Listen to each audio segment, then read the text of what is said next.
Welcome to Peter and Ruffy's Saturday Football Show. Over the next 4 hours, we'll bring you the best of British football with the emphasis, of course, on Scottish football in all 4 divisions in the company of Alan Ruff, Gordon Smith and Frank McAvenny. Yes, this afternoon we've got some tasty games for you in the Premiership, Championship, League 1 and League 2 and, of course, down in the Barclays Premier League. There's already a match underway and it is, well, at this moment, heavily in favour of Manchester United. 4-1 up on Leicester City. They were 4-0 up at half time in the match. Leicester have managed to get one back, but without Wayne Rooney in the side, Manchester United coasting today against the champions. We'll keep you up to date with that in the closing stages of the game, but this afternoon lots to talk about, including, of course, that big match of Pittodrie tomorrow, which has certainly got most of the back page headlines, some of it for all the wrong reasons. Aberdeen against Rangers. We should be, Ruffy, talking about the positives of 2 teams coming together who potentially will be battling it out for second place, but are we guilty in the media of maybe highlighting some of the more poisonous aspects of this match? I don't think it's anything to do with the media. I think it's the supporters themselves for a long time now. They have their own reasons for disliking each other. You can come to whatever conclusion you like. You know, obviously it stems back from, I can think of maybe 3 occasions. Obviously the Durant one always creeps its head up. But obviously Aberdeen went down to win the league title at Ibrox. They lost 2-0.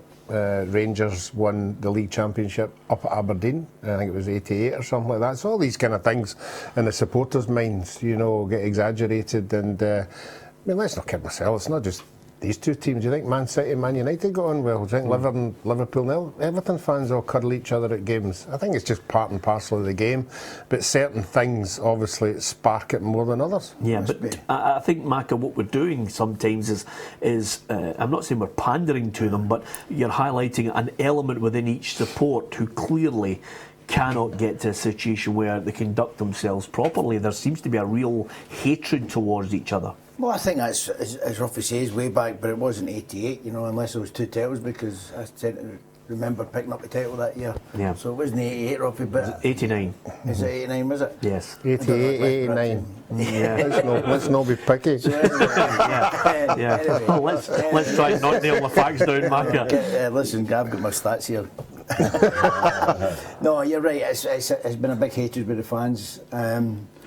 Whatever reason, I think there's more to it than just a few things like that. I don't know. They just, as you say, there seems to be a genuine hatred. That's you know, and it's a bit like Celtic and Rangers when they get to town. It's like, and the press love it. Let's be honest, the press love pandering to all that. So it's one of them situations. If a game's not very good, they'll make a go of it in the stands. But I think it's great for Scottish football that, you know, they're all coming back. These big games, it's not just Celtic playing everyone, it's now Rangers coming back and going to Pittodrie. I just think it's great for Scottish football because, again, you know, it's showing an interest for tomorrow, isn't it? It's a big interest. Yeah, I mean, that's the aspect of it that we want to promote, Gordon Smith, is the fact that these 2 teams will be challenging. Gordon, I mean, Derek McKinnon's already mentioned he thinks Aberdeen will be the main challengers to Celtic. Yeah, there's a challenge there, but I mean, getting back to the fact that is, you know, you sometimes need that kind of thing in football. I know people say it's wrong and there's certain aspects come from it, but it's a rivalry that's there that actually builds the game up. Yeah. Ruffy was talking about Man United, Man City, but actually Everton, Liverpool, but actually down in England, my experience, and you'll know this as well, it's Man United, Liverpool. They hate each other. That's a bigger rivalry of hatred rather than a rivalry of just for football. You don't get that with Liverpool, Everton, but you do with Liverpool, Man United, and that's what it is. Aberdeen, Rangers for some reason, and Ali McLeish was even saying today in an article I was reading that he's been aware of this since the 70s, not after the Durant incident. Maybe we're being overly precious about the build-up to this. We need to take a more open attitude, maybe the boxing attitude to building up this big encounter. We'll talk more about it after the break.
Welcome back to Peter and Ruffy's Saturday Football Show. It's a great afternoon of football for you to enjoy in the company of Alan Ruff, Gordon Smith and Frank McAvenny. 4 games on offer in the Premiership this afternoon, 2 taking place tomorrow. Hamilton against St Johnstone, and the match we were talking about before the break, Aberdeen against Rangers at Pittodrie. We'll have a look at the fixtures for you and keep you right up to date with what you can look out for this afternoon from your favourite team. First of all, the Premiership. We'll be getting a report from Laura Brannan from Celtic against Kilmarnock just shortly. It's the champions against Lee Clark's side. Also Hearts against Ross County, Inverness Cally Thistle against Dundee, and Partick Thistle take on Motherwell. So that's the fixtures from the Premiership that you can look out for today. As far as the Aberdeen Rangers game, we were talking about it just before the break, lads. Is there any advantage, Gordon Smith, for Rangers in this one? Because Derek McInnes is far from happy that there's a 48-hour gap between Rangers preparing for this one and Aberdeen because they played in Thursday in the League Cup game. Is that just another excuse? It can be an advantage, there's no doubt about it, because your situation, you've got 2 days to recover. I mean, the guys will know this. You could have certain injuries, and the longer you get to recover, the better you can do so. And obviously, I also think that Rangers had an easier game to a degree too, because although Queen of South were in great form, Rangers outplayed them, and it was comfortable. They were, once there were goals up, they were cruising type of thing. So that means they've got that and 2 days of break. That's got to be an advantage. So you think Rangers are disadvantaged going into this game? No. Advantage. Aberdeen are disadvantaged. Aberdeen are disadvantaged, yes. Because, right, Macca? Sorry, I picked you up wrong there, Gordon. So yeah, I think the 2 days is a major rest. If as Gordon said, you get a little knock. It takes a couple of days for that bruising to come out. Yeah. So there could be, and that's in today's technology. They bring it out quickly, the bruising and things like that. But I think 4 days is it's a lot better having 4 days rest or preparing for 4 days than preparing for 2, because. Playing Thursday, you'd get Friday off. You'll be off on Friday, so they've only got Saturday. So you think basically they should have organised it better so that Aberdeen had. We could be talking about that every week, Pierre, because they don't organise it. I'm glad you said that, because I think it's I'm looking at the 2 of you. I'm thinking, no, give me peace. I mean, honestly, Ruffy, you know the games, you know the fixtures. It's so difficult. I mean, I wouldn't like to be in the SPFL trying to rearrange fixtures right, left, and centre. The best team wins the match. Yeah, and it goes down to TV again. I mean, we all talk about it every year. The clubs have decided to take the money, so if they arrange the games, then you might get an advantage in this one. Guys are right. If you've got an injury, you get 2 days. I mean, the wee boy Johnny Hayes looks as if he's got a hamstring. Would that hamstring be better than 2 days? You don't know, but it's not a definite hamstring. It's just a wee thing. But that's interesting, because Windass did the very same on the Tuesday night. He actually felt something during the warm up and he came off. So in fairness, that's also another aspect. He's got another 2 days to recover from an injury that they maybe just felt, I'm feeling something, or you better not playing. Whereas Hayes has got less time to recover from his, and it's doubtful whether you can do that in 2 or 3 days to be ready again. Yeah, absolutely. I'm amazed I'm having this argument with 3 guys who played in an era when basically you would be happy not to train, happy to play games relentlessly, and suddenly you're buying into the excuses of the 21st century players. Apparently, Windass, they're all saying about Windass was the best warm-up he's ever had. So I don't know what you're talking about. Yeah, absolutely. So basically, you guys want a rest, and you want them to get an excuse for it. Games come thick and fast. Just play them. The best team wins. You're making excuses. You're backing, the likes of Derek McInnes on this. They knew they were playing on the Thursday. They've got a squad to pick from. They say he's already come out and said that Aberdeen are going to finish second with Celtic. So get on with it. If you're going to finish second, you're going to have to play on the Sunday. Yeah, you have to go on with it. That's a fact. But the fact also is, if you've got an injury after a Tuesday night game and you've got 2 days to get yourself fit for the Saturday, you've got longer time to get better. That's just a fact. It's just a fact of life. But the fact is, you just asked a question, we gave you an answer, you don't like it. That is exactly it. The fact is, I can't believe the way you've answered it, because is Windass going to be the real difference between Rangers winning and losing? I was only making a point. I was only making a point that Windass he pulled out before the game, the same as Hayes did. Yeah. But he's got 2 more days to recover and be fit. That's an advantage, surely. Yeah, and the thing longer you've got to recover, the better advantage. Yeah, and the thing about it is, I mean, Rangers or Celtic, they'd have something to say about it as well. Yeah, of course, because we live in an era now where people want an excuse in before it's actually happened. All I want to do is play. I'd rather play the games than train. So, I mean, didn't bother. But in today's game, they're so wrapped up in cotton wool, Peter. Of course, they're going to, their mindset could be an advantage. 4 days. Well, absolutely. I think when the manager comes out with things like that, it plays into the players' heads. I mean, I can remember many a year ago talking to Tommy Burns and Andy Walker about Andreas Tom. Do you remember him? Oh, yes. 3-4 days before a game, if he picked up a knocker or maybe got a little clip on his nail, that was him out. He was gone. You know, there are players like yourself, Macca, who would play, literally hobbling on one leg because you were eager to play. Today's game now, Peter. It's not the players. People are telling them they're injured. Yeah. I'm going. That boy. I mean, the other night at the heart monitor or something, David Moyes took somebody off in the warm up. Yes, but I think that's a really big call, because you've got to be really cautious with that sort of thing, because they're looking at him and potentially thinking there could be a heart problem here. So I think that is something that's a precaution that's life and death. I'll give an example. Stokes was at Celtic last year and he got a knock, and I'm talking to him after. I said, "You got to be all right for midweek game of Champions League or whatever, Europa League game," and he says, "I don't know." I said, "What do you mean don't know?" He says, "Well, my physio's in finding out if it was a kick I got or if it was a strain." I'm saying, "What has he done?" He's went into the changing room and asked the centre half, "Did you kick him?"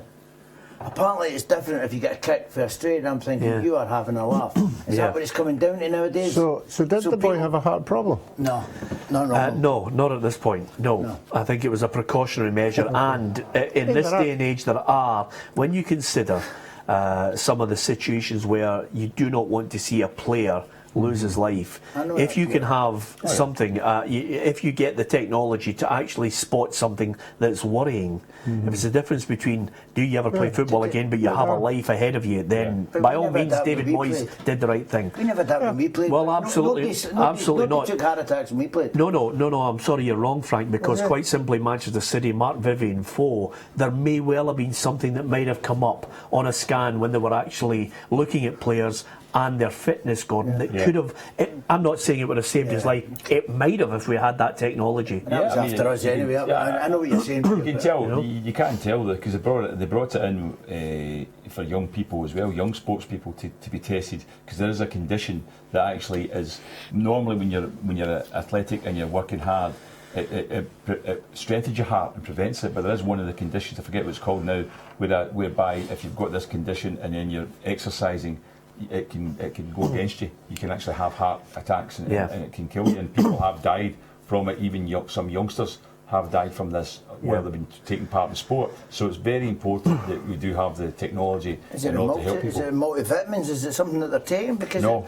It's just, I can't remember. It was never in the game when I played. That's what it would be there. I understand it came after me. It was after me. Yeah. When all the technology and all that started coming into the game, I understand all that, but I can't. Maybe it's the diet or the vitamins or what they're taking. Who knows? Who knows? But I can tell you, it's finished. Manchester United 4, Leicester City, the champions, 1. That's a big result for Jose Mourinho's side against Claudio Ranieri's team. So United back to winning ways in the league after, of course, their midweek League Cup win as well. No Wayne Rooney in the starting 11 for that one. You can give us your thoughts on that. Right move with United quicker at Peter and Ruffy on Twitter and Facebook.com/Peter and Ruffy. Throughout the afternoon we'll keep you right up to date with the scores. Of course, Celtic against Kilmarnock today. Midweek, Ruffy, it was in the end A close call for Celtic. They left it late. Eventually Forrest and Dembele scored the goals to get past Alloa.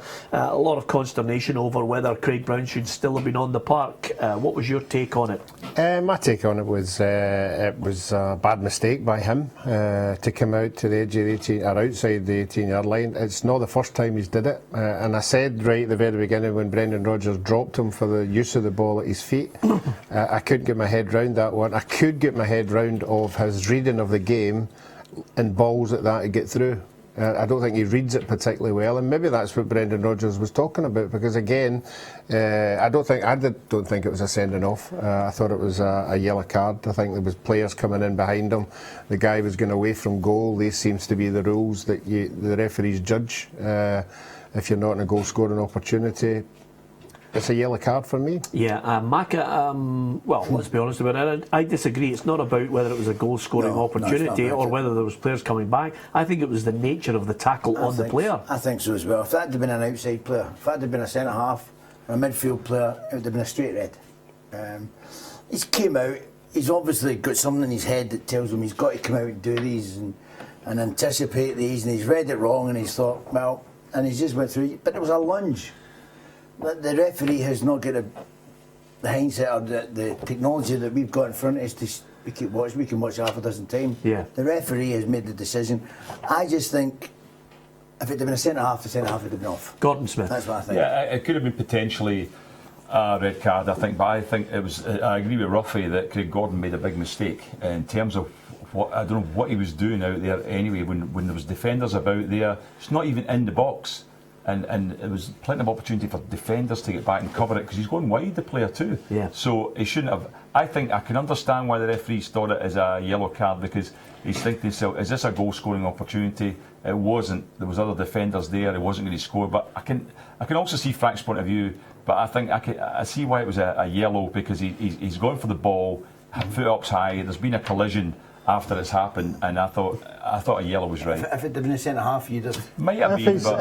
I think if Craig Gordon's studs had hit the boy on his leg, it would have been a red card. He never touched him. He didn't get near his leg. He took him from the waist up. He missed him. He missed his stud. But it's all about the speed of the foot getting in there and where the contact is. There was no contact. Is that in the rules, Ruffy? I just need to check the rules that it says it's all about the speed and the studs and whether they connect with it. He takes him out. The rules are if you're going away for goal and there's defenders coming in behind you, it's not a goal scoring opportunity. Can I just say, forget about goalkeeper then, if that was a centre-half. If the centre-half never touched him, he ran into him. Would you have get sent off for that?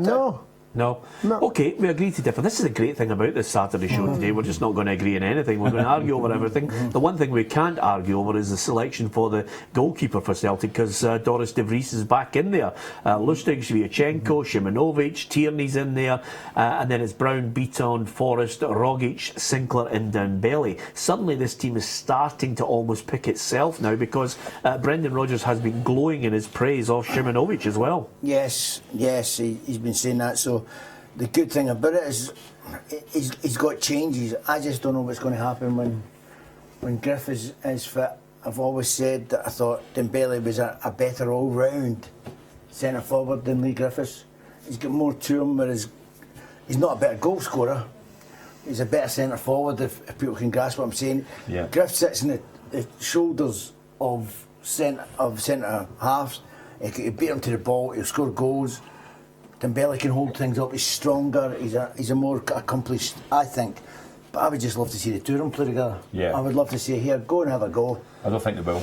I think it's one or the other, and I think he's got a difficult job to pick one or the other because I agree with Frank that Dembele his movement is very good.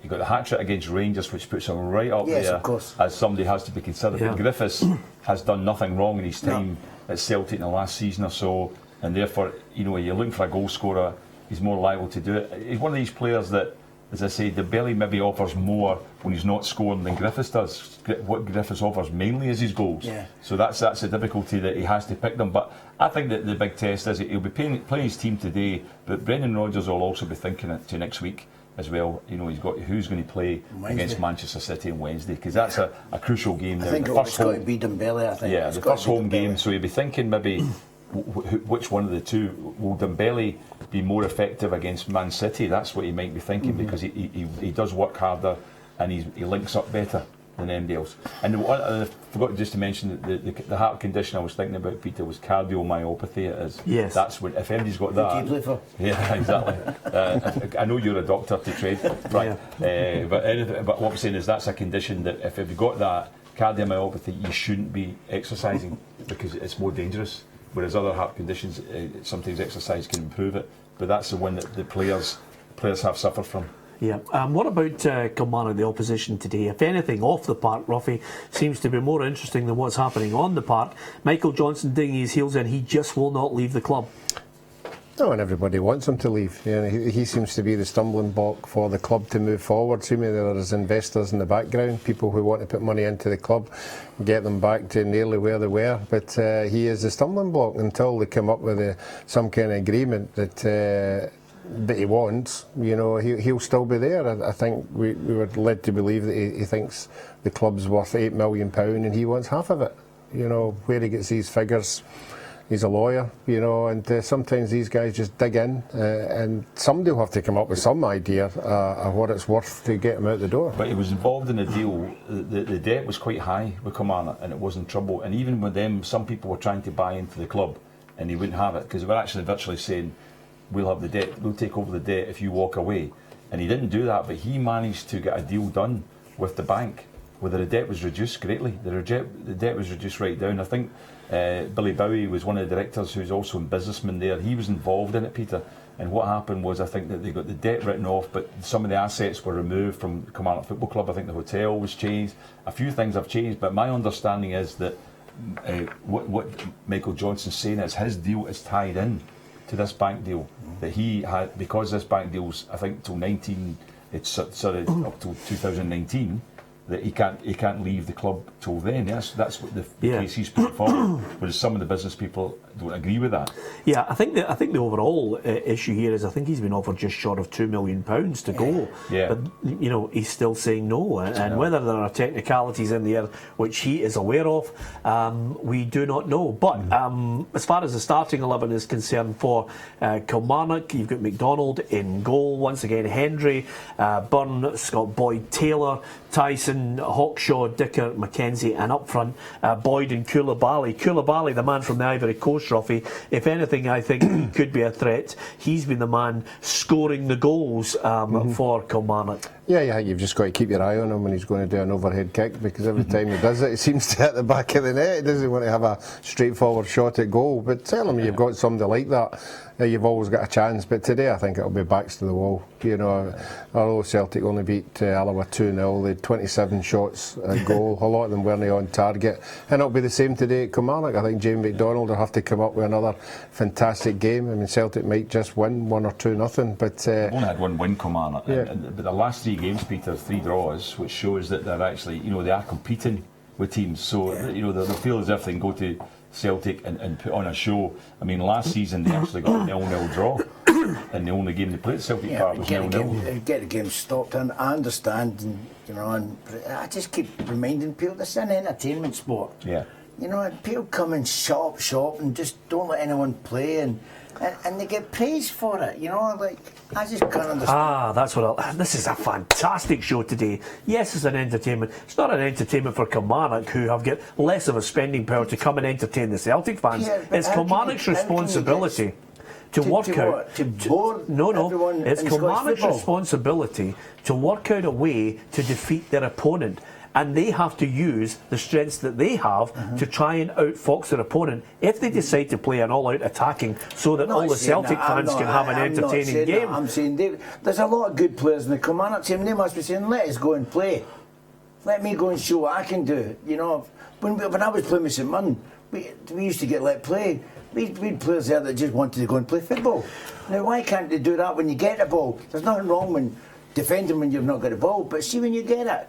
Have a freedom of going, but you'll see people in Kilmarnock getting the ball and maybe one will make a run for them. Now that's wrong. Okay, well, are you going to take it up, or will I take it up? Go on, take it up, go on. I thought it worked. You're trying to get people back to watch football, Peter. Yes, listen, I'm not saying that I'd love to see a free-flowing open game, but what I'm saying to you, I'm explaining to you, it's not Kilmarnock's responsibility to entertain everybody the way you want to see it. Yeah. Did you enjoy the free-flowing game that Celtic did at Barcelona? I did, yeah, it was brilliant. So it was great. Something, nothing coming back. Listen, if you love football, but do you think Celtic took that on board, that they enjoyed that night, the players individually? I think Celtic, what they took on board is no matter what they do, whether they park the bus, whether they do anything or go and attack them, they're going to get battered with a team like that. That's the best. But as a manager and young players in a team, but that's him trying to stop it. That's Celtic trying to stop it, and they get battered 7-0. So what's the point then? That's what I'm saying. They tried to. You didn't see them. You're not going to say they went over there to play open attacking football, Celtic. I don't Obviously, think they had get an the ball, option. but they never had the ball that much.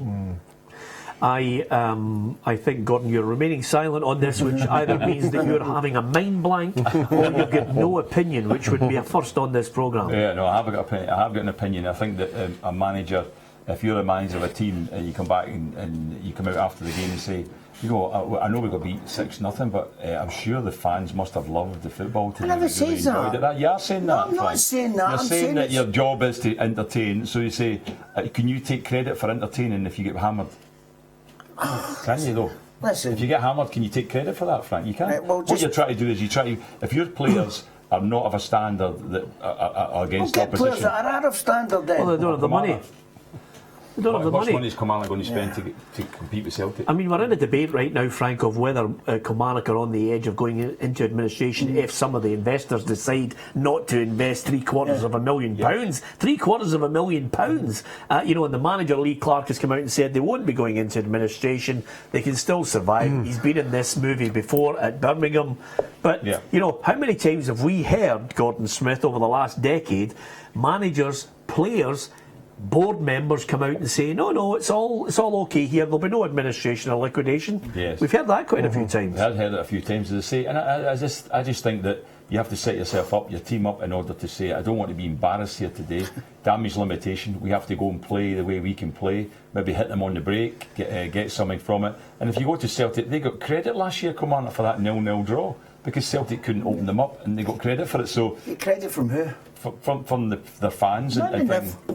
You think so? Right. You think the fans would be happy? You think the fans would be not happy with a 0-0 draw at Celtic Park? Everyone had a go at Celtic for not being able to do it.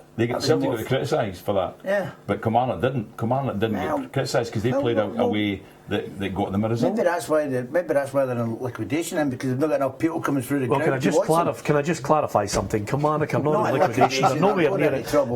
But again, I mean, the point is this. Would you go and watch it every week? Then? Is that what I'm saying? Would you go and watch it every week? No, I have to play that way every week. I don't. Frank, there's no many of the bottom six would go to Parkhead and say, right here, let's have a go. Let's go. We have to be structured in what we're doing. You're right in what you're saying. No, you're right in what you're saying. You have to. You're right in what you're saying. You have to defend properly. And I agree with you. When you have got the ball, then you have to make some kind of effort to attack. But sometimes, as you know, well, you might know because you've always been at Celtic. When you go to Parkhead, you've got your back against the wall for 85. Honestly, I know, but that's just the way it is. But I wasn't really specifically talking about playing against the big clubs. I'm talking about in general. When do you see Kilmarnock going and open teams up or going and trying to play attacking football? But they're trying to now. I would suggest in the last there were 3 draws, 1 win and 5. But I think this is a club that we were tipping to be relegated, and suddenly he seems to have steadied the ship. I mean, Koulibaly's doing something right. I'm looking at him right now. Gordon, he's scored 7 goals already this season. Chris Boyd's thrown in 3 goals, so clearly they've got a striking threat there as a partnership. So is that not something that I've just said? Then they're getting people in that can go and play. They're trying to win games, but they'll be looking at the Frank and looking at the Celtic team and thinking, right, if we play an open game against Celtic today, there's no chance of winning. Therefore, we have to change our tactics for the game. You've got to play tactically in order to beat the opposition you're up against. You can't always win playing the way you play. But in other games, Kilmarnock have been attacking. The fans are happy with the football. I've spoken to some of them that although they've drawn their matches, they're happy with how they're playing. They are attacking teams. Yep, as well as Celtic against Kilmarnock, there is some really good games. Hearts against Ross County. There seems to be too much made of having a captain. These days, they're talking about Perry Kitchen and the qualities that he'll have, and Ali Mozturk suddenly is on the sidelines. They're not going to talk about a contract until he can get into the team again. So he's had the captain's armband taken off him. I mean, does it really mean that much, the captaincy these days, Ruffy, as Hearts get ready for this match? I think the captaincy is good if you have somebody in the team who's got his respect and you look up to. Somebody who's been in the game for a while. A leader on the park, a Roy Aitken, a John Gregg, or whatever. But nowadays, I think you need loads of captains on the park. I saw Lee Wallace the other day having an interview, and I think he's matured a lot, saying a lot of the right things. But again, I think you just need somebody of a stature when things aren't going particularly well, who gets everybody together and makes decisions on the park. Sometimes a captain can also be a manager. He can see things where the manager can't see it, and if he's got the experience to change things around on the park before the manager does it, sometimes it can be good. Yep, OK, Hearts, Jack Hamilton in goal, Callum Patterson, Faisal Reras, Igor Rossi, Perry Kitchen, the captain, Arnaud Jim, Sam Nicholson, John Suter, Don Cowie, Connor Salmon and Tony Watt, and yet again that's got a familiar feel to it. As far as Ross County are concerned, Scott Fox, Marcus Fraser, Christopher Rutis, Michael Gardine, Martin Woods, Liam Boyce, Andrew Davis, Jonathan Franks, Ian McShane, Kenny van de Veg and Paul Quinn, the captain for Ross County. Who do you think is going to be the main challenger then? Aberdeen and Rangers can argue till the cows come home tomorrow. Are Hearts in there? I says was last week I said, and I got slaughtered because I said I don't think Rangers. I think the three teams that I think will be fighting for second is Hearts, Aberdeen and Rangers, and and you can mix it up whatever way you want. I suggested that I think Hearts might even give Aberdeen a better challenge than what Rangers. I think the three of them will be there, and then it'll come near the end of the season. I think it'll save it. I mean, I think Rangers will finish third or fourth this year. That's what I think. Okay. I think they'll be in there fighting. I think they'll be in there fighting. And I think if you're a Rangers supporter and you're honest, you'll say that's a good season for what they want. I know a lot of them say, we come up, we want to win the league. Yeah. They've not got the resources yet to do anything and challenge for the next few years, I wouldn't think. OK, you can give us your view on that at Peter and Ruffy on Twitter and Facebook.com/Peter and Ruffy. We are going to talk about Inverness Cally Thistle against Dundee and the rest of the divisions as well.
Thistle against Dundee. Owen Fawn-Williams in goal for Inverness. Carol Tremarco, Gary Warren, Josh Meekings, Liam Polworth, Ross Draper, Jake Mulroney, Greg Tansey, Billy King, Brad Mackay and Lansana Doumbouya. That's the starting 11 for Inverness. Scott Bain in goal for Dundee. Kevin Holt, Darren O'Dea, Tom Haitley, Nicky Lowe, Michael Duffy, Julian Etchigaberrin, Nick Ross, Paul McGowan, Fasil El-Baktui and Cami Kerr. Starting 11 for Dundee. Managers are getting a little bit tetchy these days. Pundits the lot. Paul Hartley says he's sick of the snipers and he's not listening to anyone who criticises his side. He doesn't listen to pundits. Yeah, sometimes, when you think you're doing things okay, you know that you've lost 3 first team players and people that get thrown in their tuppence with. Sometimes you take it on board, sometimes you don't, and obviously Paul is getting just a wee bit tetchy because things aren't going particularly well just now, and I think it could be a long season for them this year. I know the El-Baktui's come in there. I think he will eventually start scoring goals, but I think the players that they lost, I think Paul's still hurting for that, and I don't know whether he thinks that the board should have probably done more to help him or not. But I think he knows it's going to be a really hard season for him. Yeah, 1 win in 6, Gordon. Yeah, won the first game, and then since then, they've had draws. I think it's three draws and 2 defeats. So it started off well. I mean, last season was fun enough, was the same. Remember the first game, they were 4-0 up at Robbie Park in the first half, and they ended up winning the game 4-0. But then all of a sudden we thought Dundee are going to be strong, and then they were inconsistent. And I think I can understand why Paul Hartley says that about the punditry, because everybody's got an opinion, and sometimes you have to be quite hard on some of the people and how they're playing, their results, performances, and it's hard to take as a manager when you maybe feel differently about it, so you can understand that. But today is an interesting game because Inverness seem to have picked up a little bit, and that's going to be a tough one for them. Last season they played there, I mean, out of the 4 games they played last season, 3 of them were 1-each draws, and the only one it wasn't was a game in Inverness when Inverness hammered Dundee 4-0, so that'll be a tough game for them today because, as I say, Inverness are below Dundee at the moment, but only a point below them, and it gives them an opportunity to get above them. Yep, managers and players getting tetchy. Who'd have thought over this weekend especially? Listen, there are some really good games to look forward to in the Championship as well. There's a cracker to look forward to at Palmerston and Dumfries because it's Queen of the South against Hibernian. Queen of the South certainly have been the surprise package in the start of the Championship season. Their team, Lee Robinson in goal, Jamie Hamill, Andy Dowie, Darren Brownlee, Chris Higgins, Mark Miller, Derek Lyle, Dale Hilson, Stephen Dobie, Kyle Jacobs and Lyndon Dykes. That's the starting 11 for the team and the home side, that is. And for Hibs, it's Ophir Marciani, David Gray, the captain, Paul Hanlon, Marvin Bartley, John McGinn, Dylan McGeoch, Lewis Stevenson, Martin Boyle, Darren McGregor, Brian Graham and Jason Cummings. Ruffy, this one's going to be a real test. Yeah, I think by all accounts Hibs were strolling through the game last week against Ayr United until they got a player sent off. But this is a big one. This is Neil Lennon will be expecting the players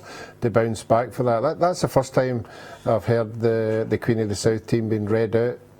Peter, and bags of experience in that side. Matt Miller, guys that have been round the block. Yeah. And they've got goals. And Derek Lyle, that. So I think this will be a game that Neil Lennon will be looking at. And if they can get a win here, then they might start going on a run. But I think for me, it's all about Queen of the South. The hammering they got during the week, and can they bounce back for that? And that'll be what Hibs are looking for to hit them pretty early. And Macca George has posted a message to us, facebook.com/Peter and Ruffy, and he says, I'd like to ask the panel, Easter Road last week, that sending off, it cost us the game, and the ref, obviously his decision has been overturned. And these things can cost you as you get towards the end of the season. It becomes really annoying. No, I think every season, since Ruffy was playing and the 3 of us were playing, the referees make mistakes, and sometimes it costs them. And some of them are absolute stone walls. You think, how can you make that decision? But I think to answer this question, I think Hibs are going to be too strong. I think There's two ways Queen's House can do it today. They can feel sorry for themselves after getting battered midweek, or they can roll their sleeves up and get stuck in. Either way, Neil Lennon will have Hibs up for the game. He'll have them up because he's wanting to go through a season. He'll be wanting to win the league as quick as possible, and he'll not be wanting to drop any more points than what he has to. The referee, you know, for some reason, Lenny stuck up for the referee last week. Yeah. Which, you know, when he was at Celtic, I can't see him ever saying a good word about anyone. Yeah. So he must be calming down these old days. Yeah, he stuck up. He stuck up for the referee because he wanted to avoid a fine, Gordon. It's as simple as that. You know, the money's not as good as Hibs as it was at Celtic. But obviously, what happens is a lot of times, all the clubs now, they film their own games as well, so that they review them afterwards, and they can see that, wait a minute, that shouldn't have been a red card, and they appeal it. So I think maybe at the time they see it differently, but referees don't have that at the time. But a lot of them should. As I say, I still think it should be brought into the game. I think we had this argument level. before, you know, but the referees are going to make mistakes, but there's certain decisions like that one we were talking about last week. Like somebody in the stand can say that's not a sending off, or that's a sending off, and just it clears it up within seconds. Absolutely fine. I think, as I said before, I put it forward that there should be 3 incidents that whether it's an ordering off, a penalty kick, for example, or maybe even a free kick leading to a goal, that can be reviewed at the time, and it would make a big difference. I know a lot of the times I don't get the proper cameras. Sometimes it's just a single camera again, but it needs still to be better than what the referee sees. Yep, okay. After the break, we're going to talk about League Cup semi-finals. Both of them played at Hampden towards the end of October. We'll get the guys' thoughts on the 4 teams involved.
Welcome back to Peter and Ruffy's Saturday Football Show. Alan Ruff, Gordon Smith and Frank McAvenny are with me here in the studio, and the good news for a Saturday afternoon is we're not getting on with each other. We're having a good ding-dong battle about every point that's emerged over the last 7 days in football, and that's what it's all about, because football indeed stokes opinions, some of them contrasting, but of course the one thing that we won't all agree on is of course our predictions coming up very shortly as well. OK, we've had a look at what's on offer in the Premiership, the Championship. Let me take you through the Championship fixtures that you can look forward to this afternoon as well. Of course, Dundee United Morton is a tasty game. Morton, of course, have booked themselves a place in the semi-finals of the League Cup, and they take on Dundee United at Tannadice. It's Falkirk against Ayr, Queen of the South Hibs, Raith Rovers Dumbarton, and Dunfermline against St Mirren. That's the fixtures in the Championship, and I think Morton, what a week for them, Macca. You know, knocking Dundee United out of the Cup. They're back there on league duty, but I think Jim Duffy's men will be on a high. I can't believe Morton fans were booing him a couple of weeks ago. I know, well, they were saying they want him out, and he's one guy that I rate as a manager, Peter. He's been about for so long, and he's never had a chance. I don't think he's been given a proper chance. He's done a great job down at Capello, and Morton, Dundee United will be out for revenge, that's for sure. They'll be out and they'll be wanting to quiet the party. It just depends if the Morton players have stopped partying yet. I mean, they would have had one hell of a party down in Greenock, so it's great for them. It really is superb for them, but you know, they're caught up against an Aberdeen team that's going to be delighted to get them in the semi. Yep.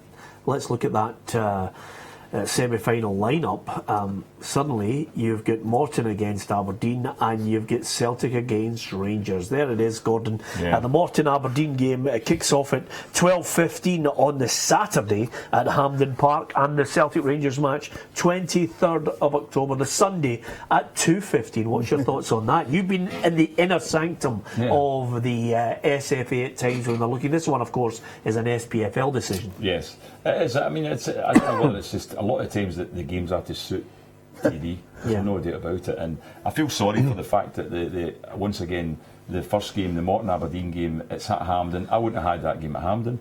I would have had it maybe even at Tynecastle or somewhere, or Easter Road. It's got a better atmosphere, handy for both clubs. I mean, the same sort of journey they both have then, and I think that, you know, Hampden's maybe just going to be too big a stadium.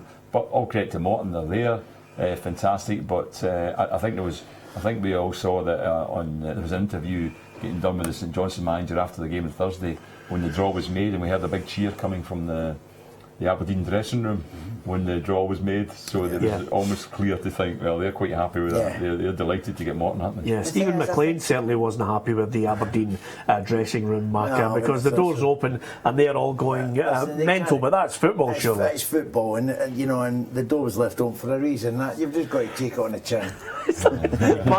Macca, honestly, there are times when you bleat out stuff, and honestly, I genuinely think you must be thinking to yourself, I'll just say this with no conviction whatsoever. The door, that's to suggest the Aberdeen players left the door open to annoy them. Sometimes you can't substantiate that. Players do that, don't they? It's not very nice. I never said it's very nice, but I said players do that. Yeah, they will be happy with the draw. I mean, in fairness to Morton, good turn off there. Moving on.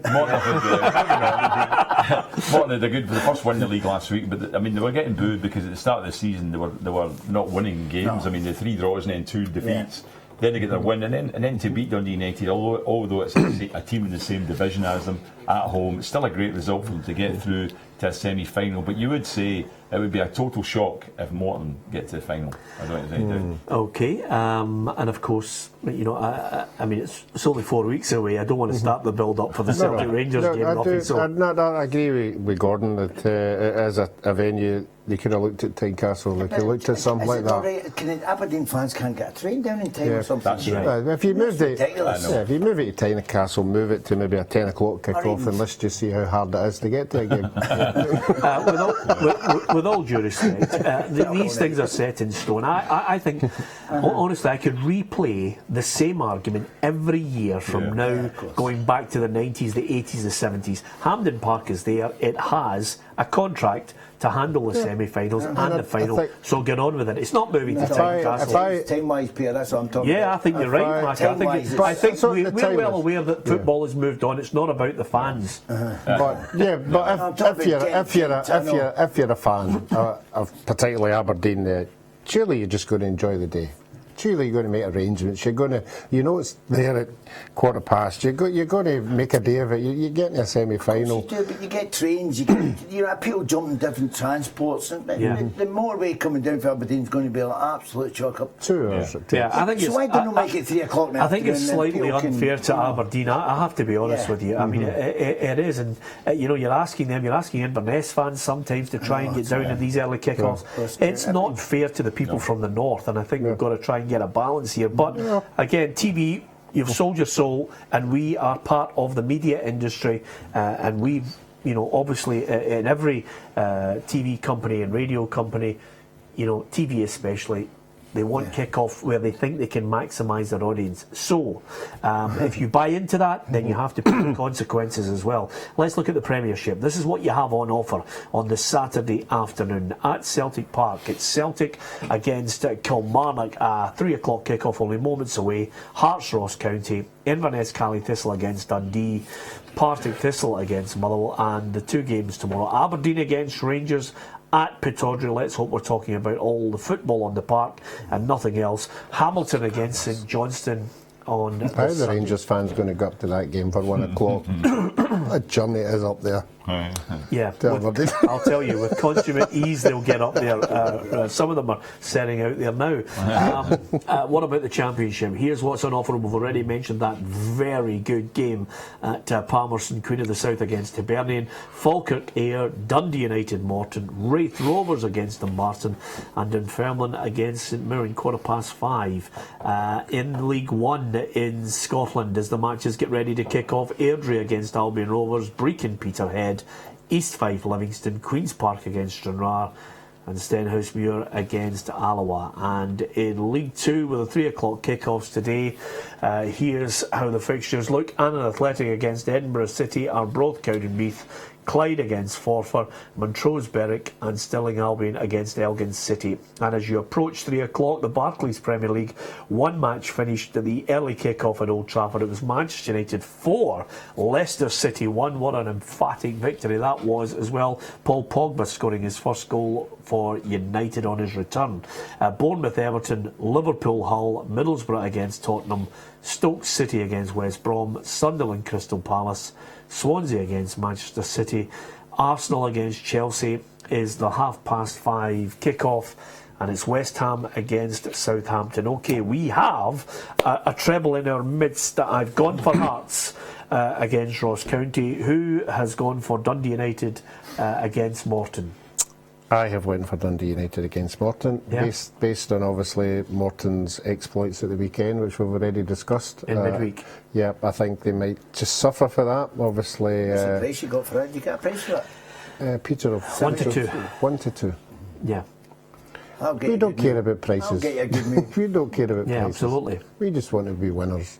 Yeah, the money's not important. It's just I've been the knowledge that we are knowledgeable people here who get the results. Right. 1 in 52, Rocky. It's not exactly brilliant. I have nothing to do with this. Well, could you pick somebody just so we know at the end you're not going to gloat when they're taking it? No, just pick a team. Just pick a team. We're not advocating gambling. We're just advocating a team for you, Mark. That's how it starts. How do you know? Give us a guess, Mark. Give you a guess. Give us a guess. Well, 1 to 2. That's you as well saying Celtic, wouldn't you? So who are you taking? I'm going to take Celtic. I'll tell you what I'll go for. I will go for. Go for an away team. I'll go for St Mirren to beat Dunfermline in there. Oh, that's a cracker. That's excellent. I'll tell you, You won't be here. I have to say, Macca, that's what I love about you. Your insight there, that's fantastic. That's given us a right good chance to give you a hammering at the end of today. Of course, yes. But no, I like that. I like the bias on it, Macca. Well done. And Falkirk against Ayr. Yeah, I've gone for Falkirk. Yeah, that's a good choice, Gordon. I think that's an educated guess. I've gone for them because I think they've just turned it around a wee bit, Peter. They're a good form of late, and I was thinking of going for Alloa, and they've just scored. They just scored, Well done. I was thinking about going for them, but never mind. But because I've got that written down, Alloa or Falkirk. But I think Ayr have had a couple of good results, to be fair. But I just think Falkirk now, Peter Houston will see an opportunity to get Falkirk going. They've won the last 2 games, and I think that they can move up the league. Okay, I'll take Hibernian, and since you want me to get one in, I'll take Hibernian. It's a wee team he's asked me to take. Okay. So I'll take Hibernian to beat Queen of South. Yeah, but Macca, that's one that's, it could go either way today. I think it's great. Albion Rovers have just went 1-0 up. Is that a derby game? That's a derby. Why is that? Is that because It's always considered a derby. It's a derby, yeah. Coatbridge and Airdrie, Yeah, derby. It's supposed to be 300 yards for each. I know they are. Yeah, that's definitely one. They're not that far apart, but it's always been considered that. So I just came through Coatbridge. It was really gone busy. 1-0 up.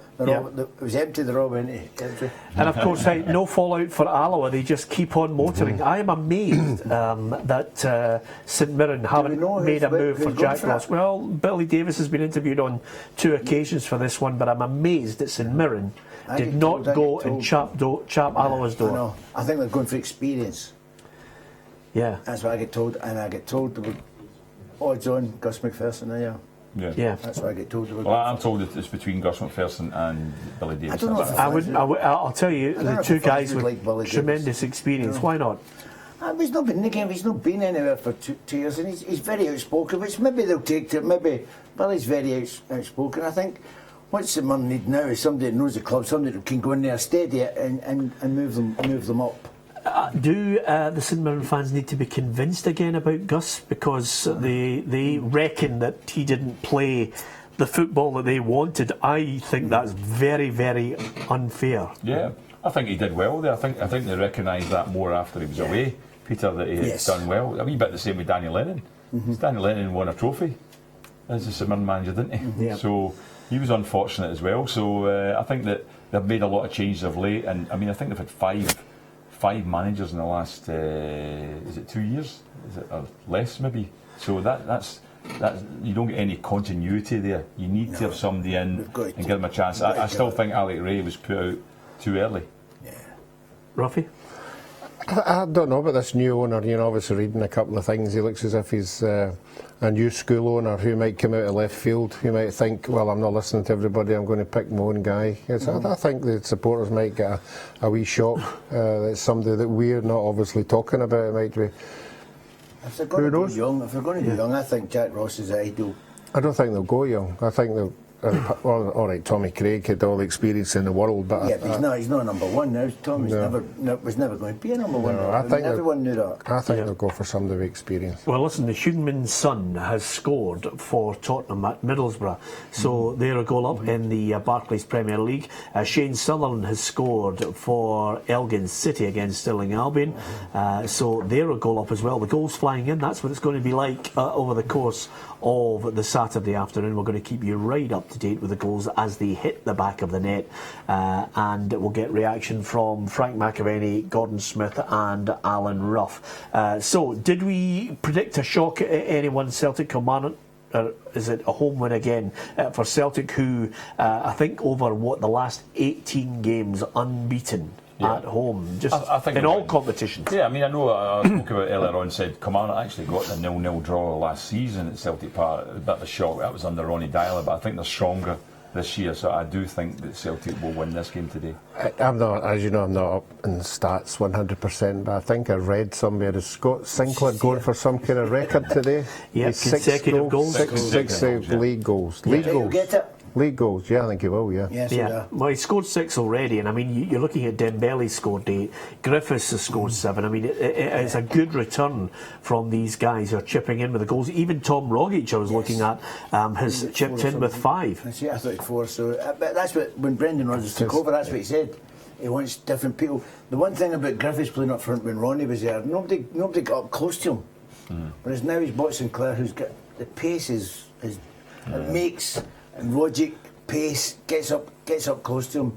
So whoever, if they're playing one up front, it doesn't become one up front because you've got boys near you. Yeah. And that's what I always say about when you're playing one up front. If you've got players that don't want to go up, and they don't get the freedom to go up, you know, one up front's no very good. You're not going to get fans on board in that way. Celtic, if they're playing one, they've got pace now to go up and match and help the striker out. Hearts almost scored, Ruffy. Tony Watt, good play by Cowie down the left there, and then just the ball into the box, 2 shots blocked by Tony Watt. I think he could score double figures this season for Hearts. Yeah, I think so as well. I thought they were unfortunate last week at St Johnstone. I thought that they created chances. They could have taken them. Obviously, they could get more out of the game. But I think Hearts are going to be like that until they actually get a goal, you know, and dominate games. Then they can go on and win them comfortably. But they need to get a win today. I don't know if we're all saying they're going to be the team that's going to be second to Celtic. They need to start winning games like this one today. It's interesting, top of the league, Livingston. I mean, Alloa, their rivals for that league, are gone 0 up early, but Livingston are now 1 down against East Fife. Elgin City are 2-0 up away from home to Stirling. Stirling have been not going too well, but Manchester City, Celtic's big opponents for Wednesday night, are 1 up already at Swansea. Yep, Sergio Aguero. It was Aguero. Yep, Yes, Aguero scoring the goal. Of course, it's going to be a big week for Celtic today against Kilmarnock and then Manchester City. It's a tall order.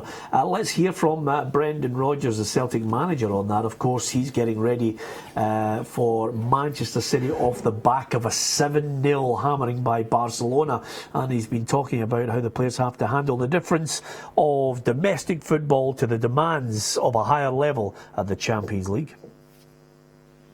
Yeah, well, it was a huge jump up, you know, from the level domestically to some of the best teams in Europe. But the players have earned the right to be there, you know, and obviously this case, so it's at home, which is massive for us. So yeah, and then we'll look, can we learn from previous games? You know, this Champions League campaign is going to be about learning for us. Of course, we want to give our best shot that we possibly can in every single game. And home games in particular are going to be very important for us. But yeah, it's a huge step up, but we'll accept that challenge and really relish it when it comes. So, Maka, in the utopian world that you live in, Celtic will go out, all-out attack against Manchester City, entertain the public, and will they come out with a win? No. Listen, there's certain things that you go. I think Celtic will have 12 men because the crowd will be massive on Wednesday night. It'll play a big factor. They certainly won't get beat. The 7 at Barcelona. That was, you know, I think it'll be tighter than people think. I think it'll be a great game. You know, I think that they're not going to go there because they're not great at defending. Man City, there's very much emphasis on attacking. So it's going to be an exciting game. Inverness has scored. Dumbuya has scored for Inverness against Dundee. If you're talking about a team that suddenly are starting to turn things around, Brad Mackay in midweek just basically saying that slowly but surely the players have now started to respond to the message from Richie Foran. They're right behind him, and you can sense after that draw against Celtic suddenly take a lead in this match against Dundee. Yeah, I mean, I think that we've seen it a ton. I mean, they lost the first 3 games and we're looking as if Inverness are going to be really struggling, but they've had the win and 2 draws. I mean, it's not great for them as such, only 5 points, but you know, if once you start to go to put defeats behind you, it can turn things around confidence wise and all that. And we did see Dundee were going to have a hard game there today because Inverness now begin to play a bit better. And I also see that Livingston are 2 goals down, Peter, I mean, top of the league. Livingston top of League One and now getting beat 2-0. Well, Chris Kane is scoring the goal there to give them a 2-0 advantage. It just shows you how tight and erratic that division is going to be, Ruffy, because Livingston inflicted Alloa's one and only defeat in that division, a 3-1 win. So suddenly, when everybody was thinking they're a full-time side, they're going to have that advantage. And look at today's scoreline. Yeah, I think every manager will get in from the lower divisions has said, look, there isn't a massive gap between any of the clubs, you know, and on your day, if you take your chances, then obviously you'll win games. But you just have to look at the results, as you said there, week in, week out. There is no predictable. You couldn't honestly sit here and say that is going to be the scoreline. You know, as our coupons prove when we pick teams for lower down the division, it just doesn't happen. And until one particular team actually starts winning regularly and going on a run, you know, then that's why these leagues are so tight and so exciting. Fernando Llorente scores for Swansea, equalising against Manchester City. You said that, Maka. Yeah. Go for it. Did say that. Of course. Good shout. If anything, it's going to be intriguing because I think Celtic are now, if they thought the front three were really good with Barcelona and they're the best in the world, I think certainly Sergio Aguero has got a claim to being in the top 10 easily, isn't he? Of course he is. Yeah, he's up there. He's up there. He's different class as a. I think he's the best player in English football, I have to say that. I agree with you, Gordon. I can't think of anybody better than him. No. I mean, you could talk about the transfer fee for Pogba, Ibrahimovic at 34, but Aguero is just on another planet. I think he's been fantastic. He's an outstanding player, I think, and he's reliable as well. You know, you can depend on him from like consistently to get goals. So he's going to be the player that Celtic will have to watch. It's great when you get a manager to come in and just doesn't take nothing from nobody. If you're not doing it, I mean, he just walked in and got rid of all these players. Yeah. Well, there's one that I'm enjoying him trying to get rid of at the moment, and it happens to be Rafi Yaya Toure, whose agent seems to be having one heck of an argument with the manager. I mean, there's a no-win situation here. He's having a pop at Pep Guardiola. He said most of the players act like dogs around him, puppy dogs. So suddenly, you know, Yaya Toure is getting further and further out of any possibility of coming back into that side. Yeah, I would think that's why the agent's doing it. I don't think he wants back in the side. I think he's working a ticket to get a fantastic deal somewhere. Well, I think he needs the money for a start. You know, he'll wait until he gets the right, probably China, where everybody else seems to be going and picking up mega bucks. And there isn't any way back because the manager won't stand for the player or an agent talking to him like that and spreading. No. So he's gone. He's not going to get back. I understand all that, but it's a long way, January. What? It's a long time. So January, if you're not playing. I think, to be honest with you, Maka, I think there are players nowadays. The mentality is January not playing. I'm thinking there's a player like me. I want to play all the time. So, and I keep saying that the players today don't want to play football. Yeah. So, but it's but let me give you the scenario of Bobo Baldi. If you were Bobo Baldi and you're getting 28 grand a week, right? And you're falling out with the manager and they're trying to put you out of the game, would you not just sit there and take your 28 grand?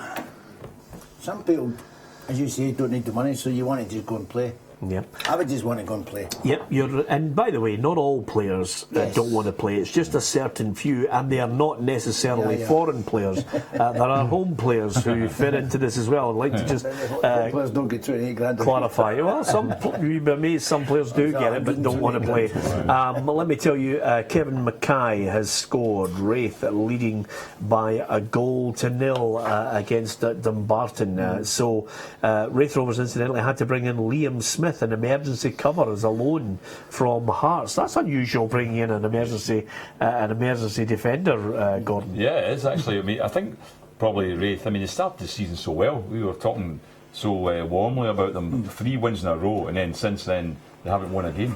The next 3 games, haven't won. So I think you're looking at a scenario where they maybe just think, I've got to get somebody in, and they're desperate. Maybe they'll get injuries there, and they had to bring in this player, but.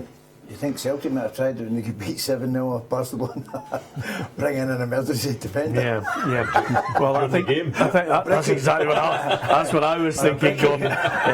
Anyone to throw a 12th man on and take nobody off. That was the key to it at some point.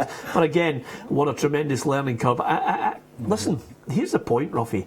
There are many teams down through the years that I can think of, better teams than the team that Brendan Rodgers put out against Barcelona, that have been spanked in the Nou Camp and gone on to greater things by learning from that heavy defeat. I can remember a Barcelona side with Romario in it and Projanecki, who, I mean, they handed Manchester United a footballing lesson for nothing, and in the end, Manchester United, a few years later, just learned from that in Europe. Yeah, I think Brendan Rodgers touched it on his interview. They're not going to play against teams like that. They're not going to play against players like that. That they have to just learn and then take it on from their club football. And certainly after playing something like that, you can move on to your own club level. And I mean, you come up and you can see that Celtic are miles ahead if not all the sides when they're on their game. Now they can be the Barcelona of Scottish football. Well, I'll tell you, Ruffy, Inverness have got a penalty. What a chance that is for Richie Foran's side to go 2-0 up in that match. Adam Lallana, incidentally, has scored for Liverpool against Hull City. They're a goal up. Jurgen Klopp's side, will they be in the mix? Greg Tansey has converted the penalty. Calm as you like, just going up there, slotting it into the back of the net, Gordon. And 2-0 now against Dundee. And of course, that could be a difficult week for Paul Hartley because he might have to listen to the pundits. He might have to, yeah, especially if they lose this game. But we did say before the game, we said Inverness have turned it around. Started the season, 3 defeats. And everybody was saying, this is their time, they're going down, new manager, not ready for it yet. But you have to say that getting a 2-goal lead today, but because Dundee won their first game of the season and then haven't won since. I mean, they've had 2 defeats and 3 draws, but we said this would be a tough game for them going to Inverness today, and it's not going that well for them at the moment. I'll tell you another thing that would surprise me, apart from the fact that you don't really have anything that you can do, Ruffy, if you lose, a couple of really good players, because clubs will obviously try and cherry pick your strikers. Gary Harkins was a strange one for me. That was something that they made a conscious decision to say, no, enough is enough, we're going to let him go. Yeah, I've said all along, I mean, Gary is a wonderful player, great skill, and he's the kind of player that supporters want to come and see. You want to see that wee flick, and you want to see that wee something different, but modern day football is, again, we've talked on numerous occasions, it's all about work rate and it's all about working as a team.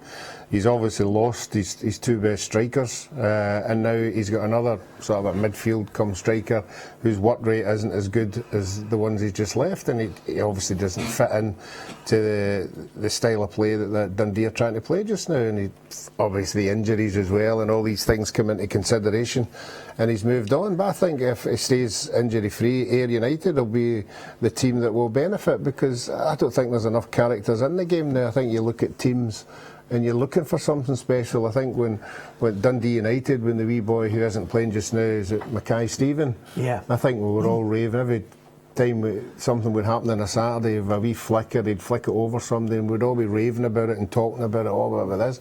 I don't think there's enough players like that now. Yeah, well, I'm just going to take you up on that. Do you think so? What? Mackay Stephen, I think he's flicking because he doesn't want to hold the ball. No, he had a wee trick. No, there were games he was doing something that nobody else had the ability to do. His flicker. That's why he's known as the surgery, because all he does is flick it. He doesn't. Sometimes you've got to hold the ball. You've got to take a tackle. Everyone, we've all been in the game long enough. You can't just keep flicking it and there's nobody there. Well, I think we might be. Are we being a little unkind to him, because I don't think anybody's seen him flick anything, because we set him on the bench for long enough, Gordon Smith. He hasn't kicked a ball. If anything, I think, there's still a doubt over whether Armstrong can force his way in on a regular basis. If anything, I think the club's just too big for them. I think to a degree he did have a problem, because he was a good player. I mean, Dundee United brought him in, I think, from Airdrie. He was at Airdrie before he went to Dundee United, and Mackay Stevens, and he was looked at a promising player right from an early age. He looked as if he could beat a player. He was taking players on, even at Airdrie when I saw him as a kid. And then Dundee United, he built his reputation there. But at Celtic, I think that just the competition's been too great for him, and I think they've just seen the style of play, he hasn't quite fitted in there. And so they've decided that Armstrong is maybe slightly different, because he's physically got a capability that Mackay Stevens doesn't. Armstrong's a big, strong lad. whereas Mackay Stevens is a tricky little winger type, but he's up against They've got a lot of Forrest that. They've now. got an awful lot. That's what I mean. They've got other players for those positions, and he's finding it hard to get. I think he's a good player. He'll be a good player elsewhere, but it just maybe as you say, Peter, it's too big for him. Big occasions, like big games, like he didn't. You know, you expect him to shine through because he's ability. Yep.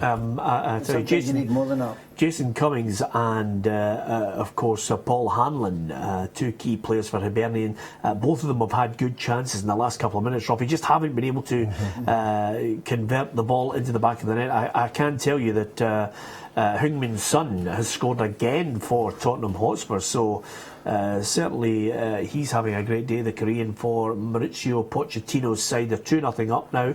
I can tell you it's 1-0 to Bournemouth as well.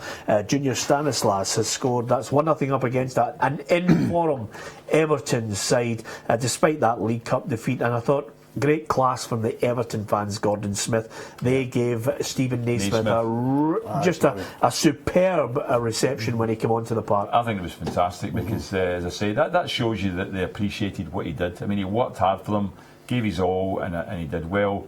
He decided it wasn't the player for them, but Everton, you can't take anything away from the fact that Everton have got rid of him, but they're still going well, and that's a bit of a surprise today. They're 1-0 down. I mean, I know it's early enough in the game, they can come back because they're in great form, and I think that it was great to see the fans. I mean, a lot of times fans don't do that, do they? I mean, I think we'll be honest, he's not the most skillful player in the world, but he works his little socks off, and I think fans, I've always been batting on about, you're allowed a bad game. Players are entitled to bad games, Pierre, but see if you give 100% on the pitch, fans see that. Yeah. You know, they're not stupid. They see that and say, yeah, okay, and they can let you off it. When people having a bad game and they shy away, they don't want the ball, and they come out the game. And, you know, I just think it's so long. Well, that's the one point you've made today, Macca, and you've made some other good points and quite a few terrible ones. But the one point you made today, that's exactly what I was just waiting for you to bite. But you're well placed to talk about that, because I think that was one of your qualities. Even if you were having a bad game, your work rate was always, well, it's 100%. I've been so proud of is, you know, nobody could ever say anything about me on a Saturday. You know, I get pelters for not turning up Monday mornings, and I get slaughtered for my training and things like that. But you know, there's a couple of things, you know, that bother me. One, that couldn't have been that bad because every club I played for signed me twice, so it couldn't have been that bad if that's the case. And the other ones, you know, if you're training a certain way for a certain team, then just put that shift in. And I always walked out, and if I could see myself in the mirror, if I could look myself in the mirror when I come off after 90 minutes, then it doesn't matter who says anything to you. You'll never please everyone. If I could look at myself in the mirror when I come off the park and say, yeah, you've put a shift in, then that's all that matters. And knowing you as I do, Macca, you very rarely moved past the mirror without looking at yourself. Oh no, Peter, no days you didn't. I wasn't allowed a hairdryer. Yeah, and Ruffy, there are young kids out there who are looking at Macca and thinking, why did you not turn up for work on a Monday? Yeah. And I'll tell you right now, Ruffy, I never gave you pelters for not turning up on a Monday. It makes it a lot easier when you carry a mirror about me.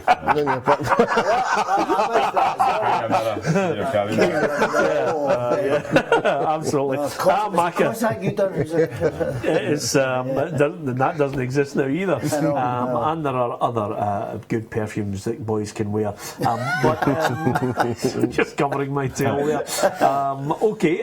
Absolutely. You want players. I think fans are not fooled, Ruffy. If you see a player giving 100% effort, and that's what Stephen Naismith has done throughout his career, I think he's a great example. Listen, I'll tell you one thing about Stephen Naismith. He's a great example on the field and a tremendous example off the field as well, as a lot of Everton fans will testify to, because he used to go to the homeless area and make sure that some of the fans actually who've never been to a match, maybe he would buy them tickets. I mean, it's not he something. Also provided dinners as well, lunches and things like that for people in that area. That was one of the things that endeared them to people from Liverpool too. He's a typical football player, probably like Frank and probably like the three of us.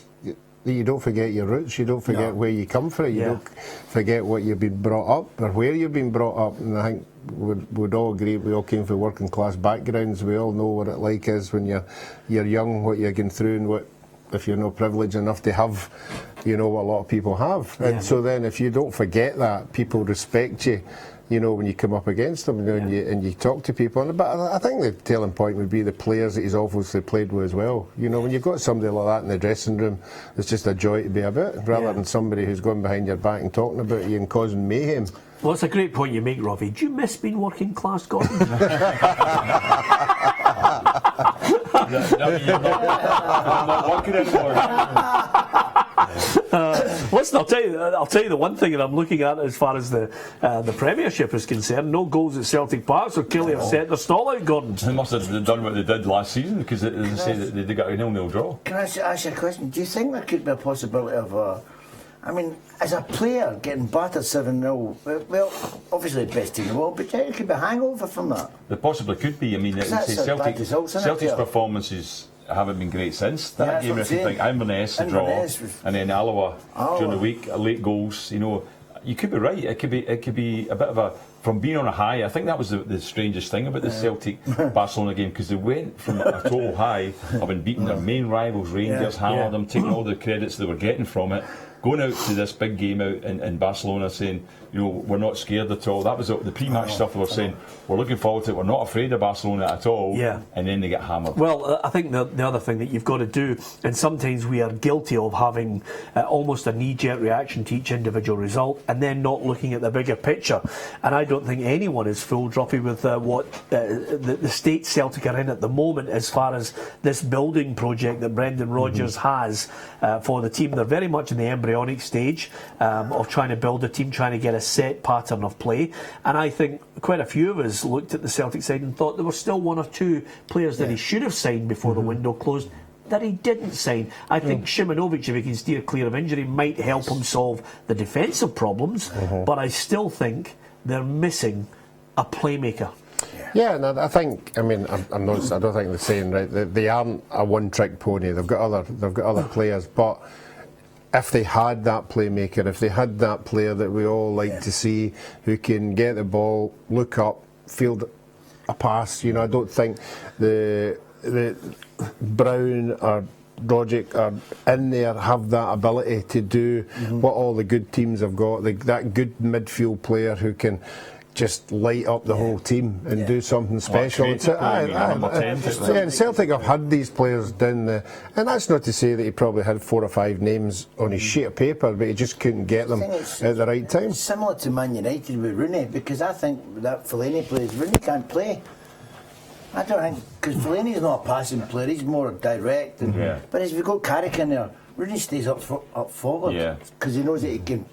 Carrick will find them. And I think Celtic needs somebody like that Carrick, rather than somebody else who's going to be... Absolutely. I would throw in a name as well that still wondering why he's not. Chris Commons.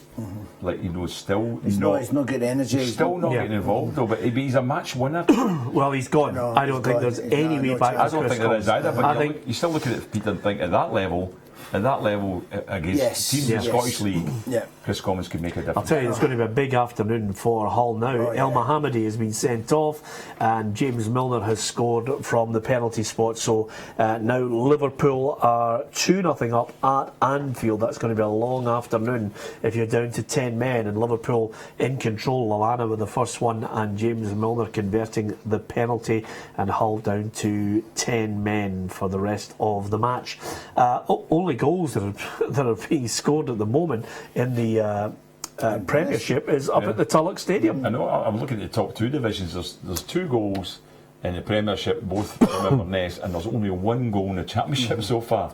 You know, that's another one. You're thinking only Wraith have scored there, and you're expecting these games to provide goals, because you're thinking on a regular basis all these teams score a lot of goals, but so far we're half an hour into the football. And we'll only get 3 goals between the 2 divisions. Yep, absolutely. And one of them, I think, Annan Athletic going a goal up against Edinburgh City. You know, there's going to be one of these weeks, Ruffy, where we are going to be all cheering as Edinburgh City record their first win. We'd love to see it. Yes, but not today, because I've got Annan in my coupon. So, but no, you're right. And I see they had a signing during the week. They had a foreign signing, somebody from another part of the world, which is a surprise. So they must have thrown the throwing the kitchen sink at that one, trying to bring him in. Yeah. You know, I'm glad you kept not a straight face there, Gordon, on that one from another part of the world. That's why he's foreign. It was great the way you explained that to Ruffy. They've had 11 games. What's his name?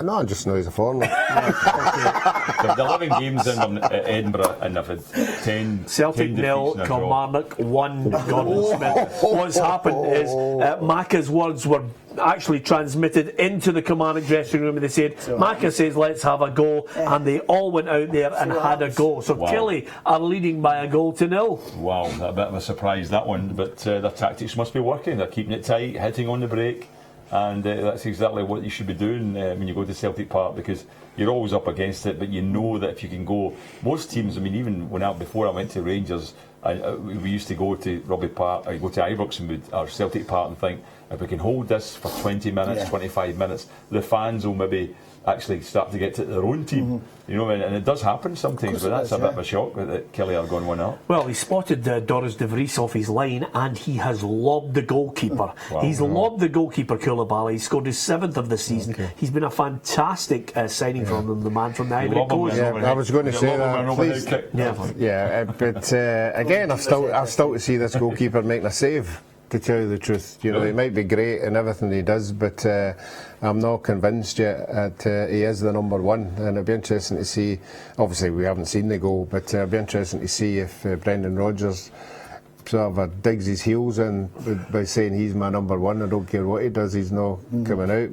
But certainly, he is good distributing the ball at his feet, but it's not everything. No. It's not the main thing for where I am. No. But again, you know, good for Kilmarnock. Yeah, I was good. I was actually very good at it. I used to wander about the 18-yard line reading things coming through, particularly when I was at Celtic. No, reading the ball coming through. No. I wasn't that good. I know I was good, but I wasn't that good. But no, even at Celtic we used to push up. The back four used to push up, and then over the top you could read coming through left and right, and if you're comfortable enough to come out and get it, that's obviously one thing Craig Gordon can't do, but it's part of the game as a goalkeeper. No, yeah, but that's the same thing. We're doing it 30 years ago. Yeah, was it not the time when you played as well? Yeah, I mean that's 30 years. It's not a new thing. That's why I can't understand. It's not, you know. Listen, things. It's 3-0 to Wraith. Callaghan and Roberts have scored, and obviously the other goal coming in, Albion Rovers now 2-0 up on Airdrieonians. Mark Ferry scoring with a great low shot, got a bit of power behind it as well, puts it in the back of the net. Goals coming in too, Gordon. Certainly are, and East Fife, I mean that's a shock too today. Livingston, who are top of the league, are down 3-0 against East Fife. Partick Thistle have gone 1-0 up on Motherwell. That's a very good start for Thistle to get the first goal there. So bit of a shock that one. Certainly the Livingston one is a surprise, Peter, when you consider, you know, they beat Alloa recently. They're sitting level points, but sitting at the top of the league, and you know, getting hammered away from home today. Insal scoring that third goal for East Fife. The goal's starting to come in now. Again, a little bit worried, but suddenly the goal's starting to fly in, Macca, and that's what we like on a Saturday afternoon. Peterhead, Brecon and Peterhead, is that a derby? No, what it is a long journey. It's the closest, isn't it? Yeah, no, it's not by a long shot. No, a joke. Peterhead's just scored. They went 1-0. That's good. You know, they were flying. There were big hopes for them. Not particularly. I mean, start with the league we always look at for piling goals. Ruffy, Dembele, 1-1. There you go. Yeah. Gets it back into it. What about his return? 9 goals for the season, Ruffy. Yeah, well, the guys have discussed probably better knowledge than me about what a striker's all about, but I agree with them 100%. But again, as Frank tells us in numerous occasions, it's all about putting the ball in the back of the net, and that's what Lee Griffiths does. But certainly Dembele has been playing in a better standard of football, and you can see he's got, for a guy so young. Griff can't hold the ball. You know the game. Griff can't hold the ball up when the defence is out under pressure, and it's a big gripe of mine, because when I couldn't hold the ball up, I used to get they tore into me. The defenders and my mates, Roy Aitken, people like that. I had to hold the ball.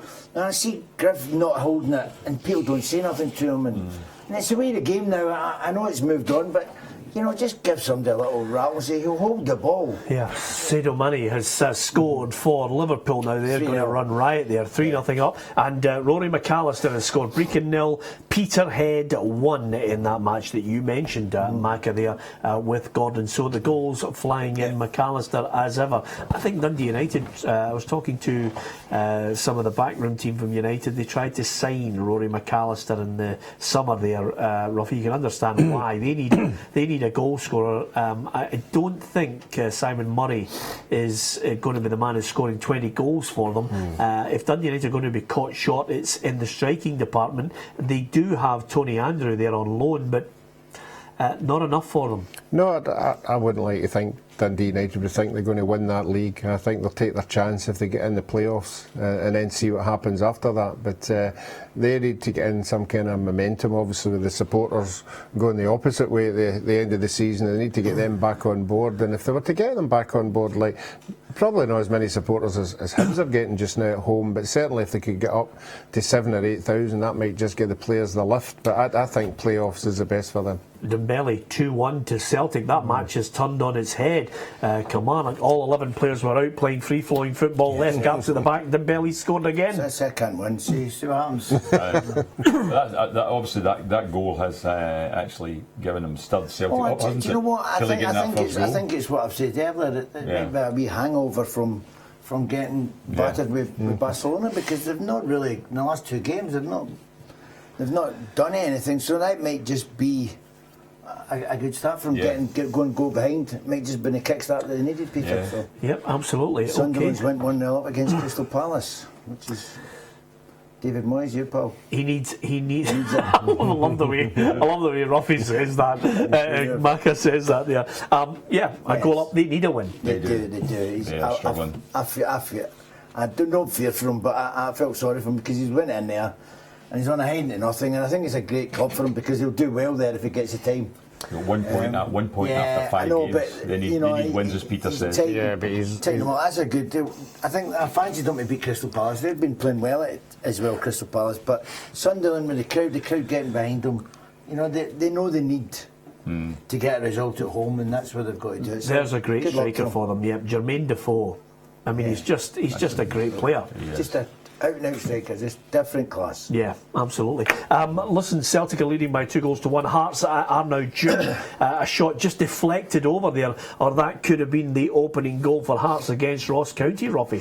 Yeah, I don't think there'd be many goals in that game. I think Hearts, if they were to get the odd goal, I think they'd be comfortable in getting away for that. But Ross County are very, very well organised, and they know that they've got a couple of strikers who can chip in with some goals as well. I still think Hearts will win that one. Okay, Liam Dick has scored for Stranraer. They are 1-0 up on Queen's Park. It'll be interesting to see what Gus McPherson can do with Queen's Park. It'll be interesting to see if indeed, as we've all been discussing, Mac, and you've mentioned as well, can St Mirren tempt Gus McPherson out of what I would call a comfort zone of Queen's Park, where the facilities are magnificent, the structure in the background with that club is superb as well. Everything is geared towards, getting the youngsters, taking them on. Some of them are cherry-picked to other clubs, and then he tries to bring in another batch. But I think the problem would be for him, Peter, is that he's comfortable there. He likes Queen's Park, but there's nowhere else that Queen's Park can really go in terms of how high they can go. Maybe up one division, that would be it.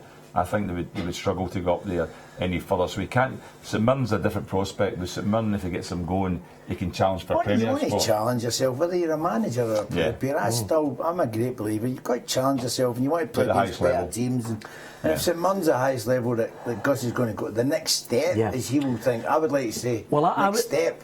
Mac, I would like to think. Well, listen, he doesn't have to prove anything. St Mirren, he kept him in the top division for 7 seasons. But he might actually want to go to grounds where there's a bigger crowd. 534 fans at Queen's Park, Stranraer today, Ruffy. Yeah, that would be the soul-destroying thing about it. And you've touched on, identifying young players and bringing them on. That could be a headache as well. Every year you've got to start from scratch. I think you want to go to a club, who have got a wee bit of finance. You want to wheel and deal, don't you? You want to bring in, see what players you can bring in. Why don't they play at Lesser Hampden, and then they've got 500, 600 people? Give me a bit of atmosphere there.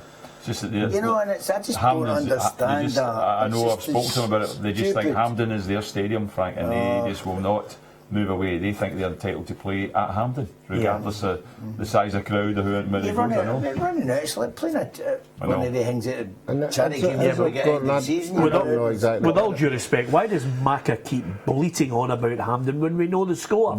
It's Queen's Park Stadium and the semi-finals are going to be there, the final's going to be there. Why are you bleating on about it, Macca? Honestly, the last amateur What club. side of the bed did you fall out of this morning? Yeah, there's something not right about Macca. He's arguing. Do Queen's Park have a lease What do you mean a lease? No. for Hampden? They own Hampden. Other people have leases.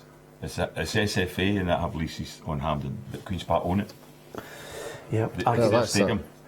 Thomas O'Brien has scored Clyde nil 4-1. That's a big game because I think Barry Ferguson was looking to really set down a marker if they could get a home win over Forfar. Yeah. Thomas O'Brien's given Forfar the lead. Well, they gave a stat came up earlier on saying that Clyde were ahead 1-0, and then they changed it and said it was no, it was still 0-0. But Forfar are the only team in Scotland, Peter, who won every game so far in the league. Yeah. They're the only team that's done that, and that's a big game today against Clyde. But Forfar have the lead, so you know they're a formed team in that league.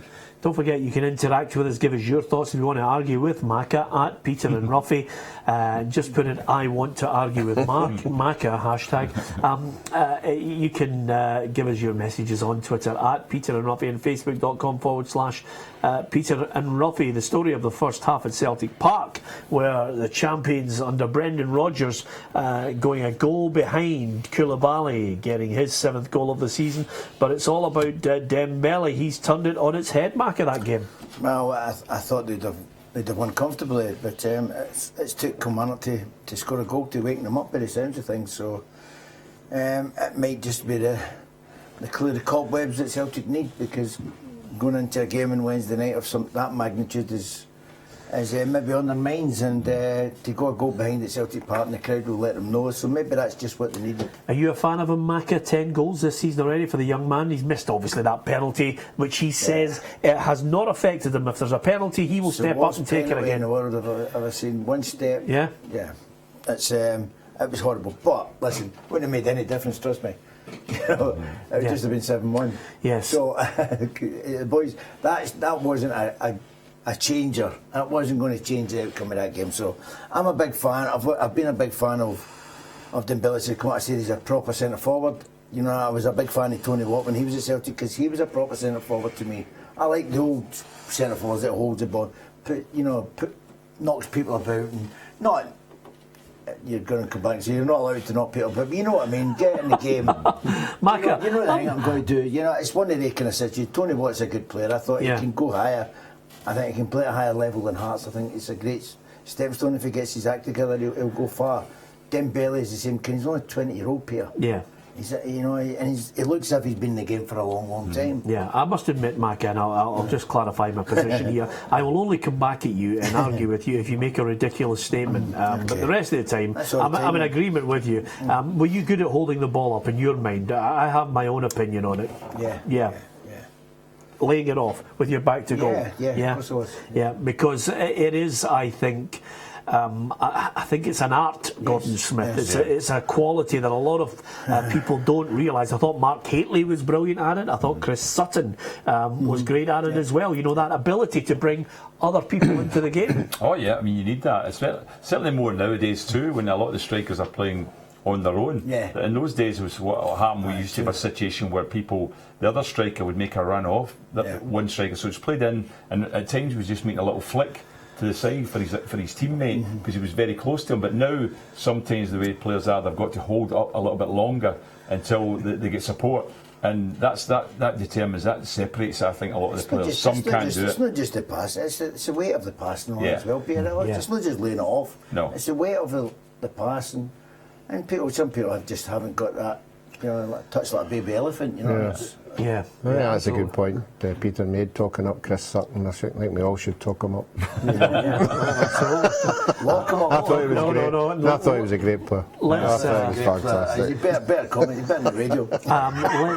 Let's not all go down that road of getting into what I call petty arguments over our professionalism. You'll not hear anybody on this. You'll not hear anybody on this programme get involved in petty arguments over other broadcasters. Everyone has an opinion. Bring out the cheerleaders. And some you like, some you don't. That's what it's all about. It's as simple as that. Great. It's Stokes' opinion. That's what you want. You want people to have an argument about it. And certainly we have offered more than a few opinions on today's programme. You can offer yours at Peter and Ruffy on Twitter and Facebook.com/Peter and Ruffy. And Brecon won, Peterhead won. Alistair Love has equalised Ruffy in that match. So good battle going on. Yeah, I thought your team were beginning to get their act together. Your prediction to win that league had a poor start, but the last 2 or 3 weeks they've been picking up the points. And again, that'd be disappointment just to lose that goal just before half time. Yep, and as far as the Premiership is concerned in Scotland, Celtic leading Kilmarnock by 2-1. Hearts can't get the breakthrough against Ross County lads. Inverness in control against Dundee by 2-0 as we speak, and Partick a goal up on Motherwell. Ruffy, Chris Erskine was the man who scored that goal as well. Good, yeah, it's good for him, going back there for the second time. I thought you were actually going to say Doolan or Lawless, but that's good that another player is chipping in with goals. But as we all know, and sitting here, this will be a long second half for Partick Thistle supporters, because until that second one hits the back of the net, anything can happen in the next 45 minutes. Yeah, half-time, Gordon Smith between Queen of the South and Hibernian. No way through, couple of half chances for Hibs, but again, no way through that Queen's back line. No, it does show there's not much between the teams. As I say, that the Queens have been the form team. Hibs was surprisingly beaten last week by Ayr. That was a total shock to most people being at home and winning all their games. But I saw, you wonder whether Queens maybe got a bit of affected by the result and the performance on Tuesday night, because they were hammered and it could have been more. I mean, Rangers did dominate the game. Queens had a couple of chances. Started the game quite well, actually. In the early part of the game they played pretty well, but then it all fell away once they lost the first goal. Second goal was crucial. So today is a game they'll want to win, but Hibs would also be looking to go there and get a result, I think. I think the biggest shock of the afternoon so far as north of the border is concerned, is certainly East Fife against Livingston, Gordon Smith. Definitely. I mean, that is. I mean, Livingston were my tip for that league, and I thought they were going quite well. They got the win against Alloa recently, and East Fife aren't far below them in the league. East Fife sitting fourth at the moment, but you look at it and think that's a bit of a beating they're getting at the moment. I didn't expect that at all. You think Livingston were going to be, as I say, capable of taking on anybody in that division, but as I say, as I've said so often, there are a lot of shocks in League One, don't you? I mean, you never can predict results down there. Yeah, absolutely. Okay, we're going to bring you the half-time scores across the country in all 4 divisions. We'll also look down south to the Barclays Premier League as well. One match actually finished there at Old Trafford, the early kick-off. It was Manchester United 4, Leicester City 1. The champions hammered at Old Trafford by Jose Mourinho's team. Later on in this programme, we're going to hear from Mark Warburton ahead of that Aberdeen Rangers game. He's talking about the rivalry and, of course, sadly, the poisonous atmosphere that can develop in that match and the build-up to it as well. And we'll also hear from the Rangers captain, Lee Wallace. That's all to look forward to in Peter and Ruffy's Saturday Football Show. Coming up next, we'll look at all the half-time scores.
Football show here on STV. Half times across the country. Let's look at the Premiership in Scotland. All eyes on Celtic Park to see if Brendan Rodgers' side could get a confidence boosting win ahead of that Champions League match day 2 fixture against Manchester City in midweek. It's Celtic 2, Kilmarnock 1. Kilmarnock taking the lead in that match through Koulibaly, but it's Moussa Dembele getting his 9th and 10th goal of the season. Celtic 2, Kilmarnock 1, no goals at Tynecastle, Hearts 0, Ross County 0, Inverness Cally Thistle 2, Dundee 0, Partick Thistle 1, Motherwell 0, and Aberdeen Rangers and Hamilton St Johnstone take place on the Sunday. Into the Championship. Game of the day, undoubtedly Queen of the South against Hibernian. No goals in that match. Dundee United 0, Morton 0, Falkirk 0, Ayr United 0, the aforementioned Queen of the South 0, Hibernian 0, Wraith Rovers 3, Dumbarton 0, and Dunfermline against St Mirren is a 5:15 kick-off. Into League One in Scotland. Airdrieonians 0, Albion Rovers 2, Brecon City 1, Peterhead 1, East Fife 3, Livingston 0, Queen's Park 0, Stranraer 1, and Stenhousemuir 0, Alloa 1. The half-time scores from League 2 in Scotland, taking you through all 5 games. Annan Athletic 1, Edinburgh City 0, Arbroath 0, Cowdenbeath 0, Clyde 0, Forfar 1, Montrose 0, Berwick Rangers 0, and Stirling Albion 0, Elgin City 3. In the Barclays Premier League, the early kick-off at Old Trafford, it finished Manchester United 4, Leicester City 1. Elsewhere, Bournemouth 1, Everton 0, Liverpool 3, Hull City 0, Middlesbrough 0, Tottenham 2, Stoke City 0, West Bromwich Albion 0, Sunderland 1, Crystal Palace 0, Swansea 1, Manchester City 1, and Arsenal-Chelsea is a 5:30 kick-off, and West Ham against Southampton is the Sunday match. And I think at Old Trafford earlier on today, Macca, it was a superb display from Manchester United to put 4 past the champions Leicester. Well, it was, and it's and the headlines down there, Peter, will be Rooney didn't play, for what I can gather. I think he's a wonderful player, but I just think if you're going to, he's not a midfield player. He's a wonderful player. You've got to find somewhere up front with him. If you're not going to play him up front, he's got to go. You can't bring a player like him back to midfield and drop an actual midfield player. I just don't think it's right. I think it's worked for Man United. I know he's a captain. I know he's done all the. He broke all these records and all that. He's a wonderful player, but things come to an end, and I think maybe it's came to an end for Wayne Rooney at Man United. Wow, that is a big, big call. I've never witnessed such a clamour for a player to be dispatched out of the England side, and then, of course, again, a groundswell of opinion out of the Man United side. Gordon, briefly. Yeah. Well, I'll tell you, I saw the programme not that long ago on looking at his career, and he has not the player he was 10 years ago. Yeah. He's definitely not. Okay, we'll talk about that more in the next part of the programme. We'll discuss Moussa Dembele. We'll look ahead to Aberdeen Rangers. We'll hear from Mark Warburton and Lee Wallace. It's all to look forward to on the Saturday Football Show.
Ruffy's Saturday football show, the television programme, over 4 hours, Machiavelli, where basically we work to a very strict time clock here, where I say welcome and then everybody else basically offers it. Have you grasped television yet, Machiavelli? Do you understand what it's all about? Listen, I have to say, we've watched it 4 or 5 times, yes. Frank. The goal from Koulibaly is, I don't think anybody's going to score a better goal this season. No, not at all. He walked around Scott Brown magnificently with his quick feet. Just to have the awareness of the keeper. I mean, let's be honest, the keeper wasn't that far off his line. Mm-hmm. It wasn't what I'd call an absolute lob, but he smashed it over the keeper, which was... You know, you would be raving about that. If the top players in the world has got that goal, Peter, and we keep bringing Scottish football down, that is magnificent. That is right out the top drawer. So the boys should take all the plaudits that's coming to him, because that was magnificent. I can imagine even some of the away fans were probably clapping. So the home fans, I mean Celtics fans were probably clapping. After they stunned. Yeah, they were just probably going like, what a goal, you know. You do react like that sometimes, don't you? But as a striker, I must get bored with like 3 overhead kicks and then a screamer for 35 yards. When do you get a tap in? Well, to be honest with you, I think when you look at a player like that, sometimes when you keep scoring goals like that, sometimes I'm dying to tell you what happened there, but I'm not going to bother. Sometimes when you score goals like that, it is absolutely unbelievable. People start to look at you and think you're well worth bidding some money on. Koulibaly's got a great back catalogue from his Kelly. Correct. I can imagine his agent is putting all these together and sending around a little DVD to say, "Are you interested in my player?" And you would think, see anywhere they would see that, they would go, if a player could score a goal like that, he must be some player. But to be fair, Frank's right. If that was scored anywhere in Europe, if we were seeing Messi score a goal like that, or down in England, Aguero, or any player, you would just say that is superb. Yeah, it really was. Absolutely. Listen, the games are just kicking off in the second half. Just in case you missed it, here's the Premiership latest. The fixtures at half-time just getting underway across the country. It's Celtic 2, Kilmarnock 1. A cracker from Koulibaly into the back of the net. And then Moussa Dembele just coming back into it with 2 goals, his 9th and 10th of the season. And no goals at Tynecastle between Hearts and Ross County. A couple of near misses, but still can't find the breakthrough in that game, Frank. No. Well, it's what we expected Hearts to go for it. Hearts, I think if you keep going, you know.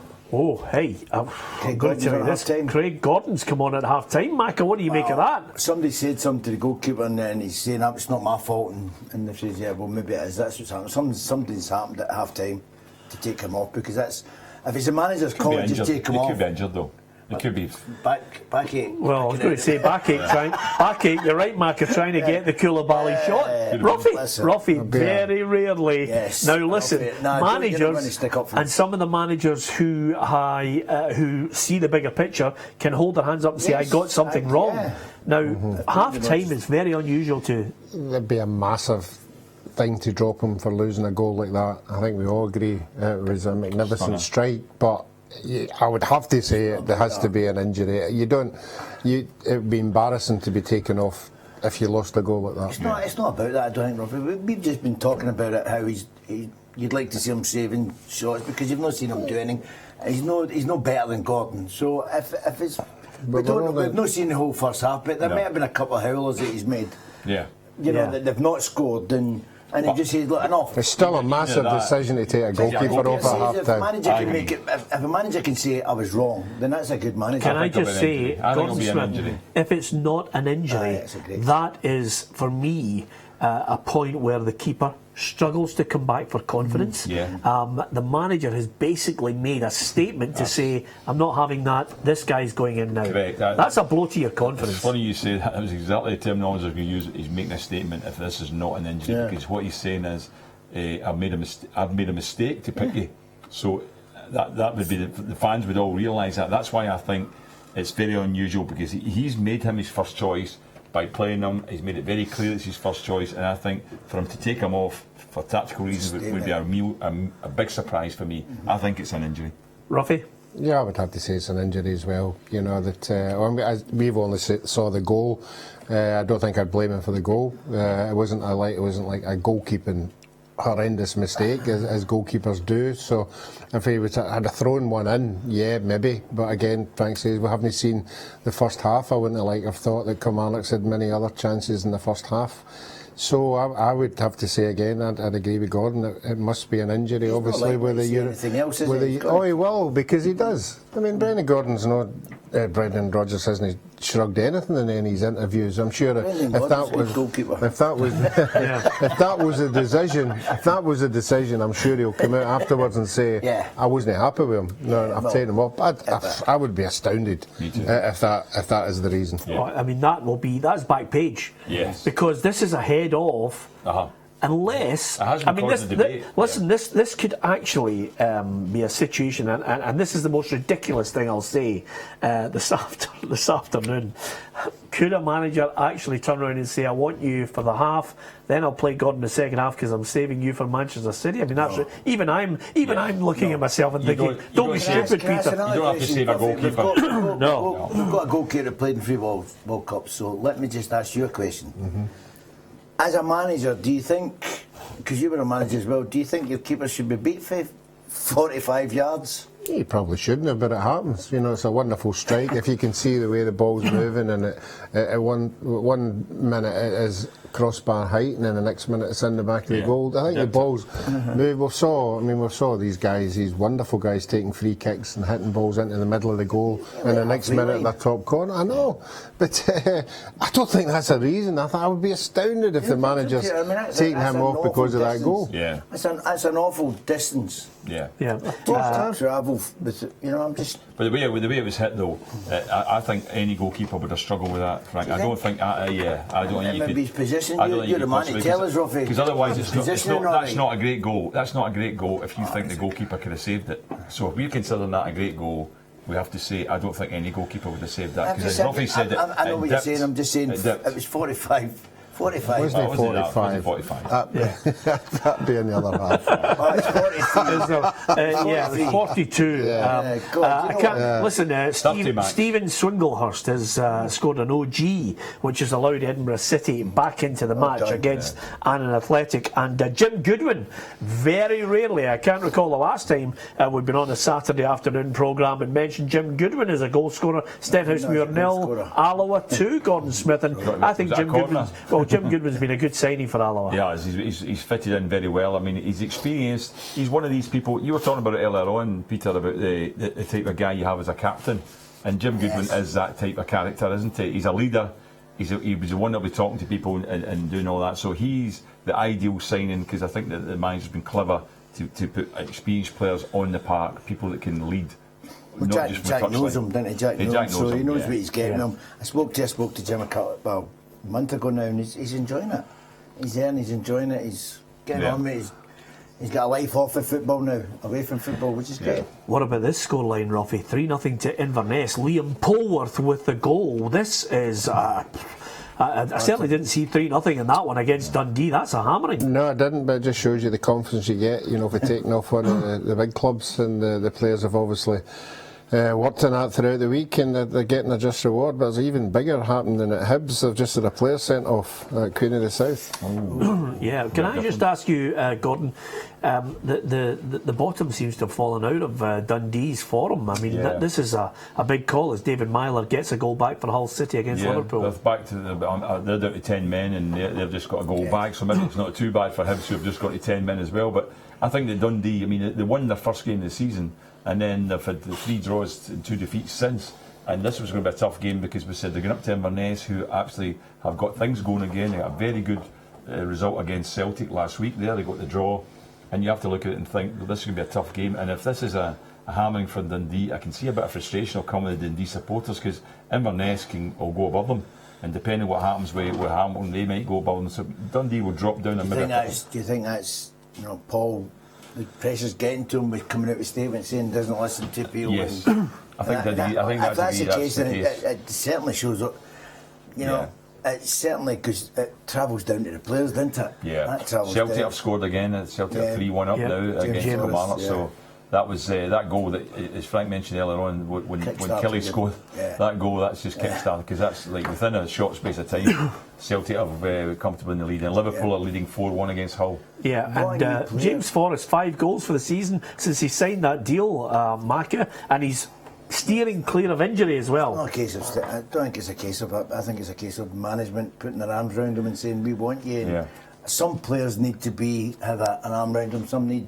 Did you need that, Macca, as a player, or were you just? You know, I would just be delighted if I got a full wage. Hold it, Ruffy's got a gag coming. Ruffy's got a gag. When Ruffy's got a gag coming, he gets up in his seat and he just bounces. Go on, Ruffy. No, I think. I mean, Frank will start slaughtering them, but Ian Andrews at Celtic. What? He did need an arm round him most days. And he got you as a roommate. No. He used to have. He used to need somebody to have a chat to him. I mean, it's horrible watching. Was that you? No, it's just horrible watching a player walking about a dressing room crying all the time. It does happen. I think the last thing you need is criticism all the time. Oh, can you believe it? Gordon Smith, but Jim Goodwin's been sent off. Can you believe I mean, that? that's Believe that. incredible. I can't believe that, but that's a disaster. You can't go from the high of scoring a goal, Jim. We're all positive about you, and then you get a red card. What's happening to you? Can you tell me this horrible picture I've got in my head? This poor guy is down the dumps. Ian Andrews, we used to call him Julie, and all of a sudden he's needing somebody to talk to, and he's sharing a room with Alan Ruff. Yes. Now, what chance on this earth have you got? Would you tell him anything? Yeah. Can he be serious if it's worth telling me something? But you're supposed to be goalkeeper's front. Just out of curiosity, do you? I'll tell you, Darren Miller's been sent off for Queen's Park as well. So it goes from bad to worse for Gus McPherson's side. Gordon, can you think of a player who needed that molly cuddling, as they say? Not really. I think that what I found, even my teammate, when I went to Rangers at first, it was a harsh atmosphere in the dressing room, because the players were used to giving each other abuse, right? And it was a lot of it was fun. It was just but Davy Cooper, when I went there, Davy Cooper was there, and Davy found it hard to take, and I used to say to him, they're only joking, don't worry about it, Davy, because he was thinking they were being a bit harsh with him. It was his teammates, because it was the type of atmosphere. I was used to it, because the club I'd been at, Kilmarnock, was the same. Football dressing rooms are tough shifts. Frank will tell you that. You have to be willing to fight your corner, don't you? But you're right. Sharing a room with somebody you can trust is a big part. And just a small thing. It's a small thing. When I used to share Ian, I used to always hide the television remote control. And he could never find it. It's childish, but it was great watching him try to find it every day. And the other thing about it, Ruffy, is I'm glad to say to everyone is Ruffy has not moved on from those days. He's still childish when it comes to pranks and anything that can annoy people. Yeah, absolutely. Can I tell you something right now without talking about Ian Andrews? Coutinho scored for Liverpool. Jim Goodwin was sent off for violent conduct. So that looks as if it's going. That looks as if it's. Well, it's hard to say. I mean, Jim Goodwin. There was a period where he was going through yellow cards, red cards, and I think he actually just started to calm down. Behind him. Yeah, absolutely right. He came on the programme and said it. Did he? Yeah. I remember him saying it, and I've spoken to him about it. And he says, I was daft. I did some daft things, but I've calmed down. I'm matured now. I'm getting to the coaching side. I'm looking to become a manager. Scores a goal today, and you think he should be on a high, shouldn't he? Yeah. Can I just read out some of the thanks to everyone for the tweets as well at Peter and Ruffy. Lots of them coming in, and of course Archie was talking about the negativity surrounding Aberdeen Rangers. Negativity sells, and of course he did mention there people love childish drama. I'm glad they do, because you're on the programme, Ruffy. And also Raz has said it's maybe not over for Rooney, but he's now not a certain starter. And over and above that, Graham Gardner, thanks for your comments, Graham. He says, loving the Saturday football show. The only thing I would change is the polo shirts, which we're not changing it. We're not changing it, but we're getting with it. Well, Well, that's good because wait till you see the away shirts, which will be the away team shirt. Can we wear the away shirts at home? They'll be maybe not as big a badge this time around, guys, but nevertheless, it's. We keep waiting on them. You took that too. Well, I thought it was great. The home shirts are only 5 weeks old, Gordon, and Murdo said, "Let's all sign them and give them away." And I said, "Let's all not." I don't mind wearing the programme. It's when I get out with it on a Saturday night wearing it. I'm thinking it's a bit of attention when I'm doing it. The last thing you need, Gordon, is to go out there and be really trendy. You stick to the stuff that you've been buying for years, the tried and tested stuff, you know. Anyway, apart from anything else, I'm looking at the East Fife game now. Livingston scored, eh? So Livingston is there a fight back on in this one? You couldn't rule it out because Livingston are more than capable of. This one is a blip that I don't think any of us thought was possible today. 3-0 up for East Fife. They've just got a lift when they heard that Jim Goodwin had been sent off for Alloa, so that's given them a wee lift. They've got the 3-1. It's a long way back. They're away for home. Danny Mullen scoring. Yeah, a long way. As I say, 3-1 with half an hour to go. Yes. They've got a chance, obviously, if they get another goal quite soon. Peter Headed did that, didn't they? 4 goals up. Exactly. And well done to Andy Kelly, who says the polo shirts are horrible. It's all about opinion and taste, isn't it? You're right. I mean, Macca. I mean, when I think of the times that you and I used to hang about together in 1985, and some of the gear you were wearing then was coming back into fashion. Yeah. Yes, but unfortunately, flock of seagulls are not coming back into fashion, Mackie. Yes. You'll need to have a long heart to yourself. It's all there.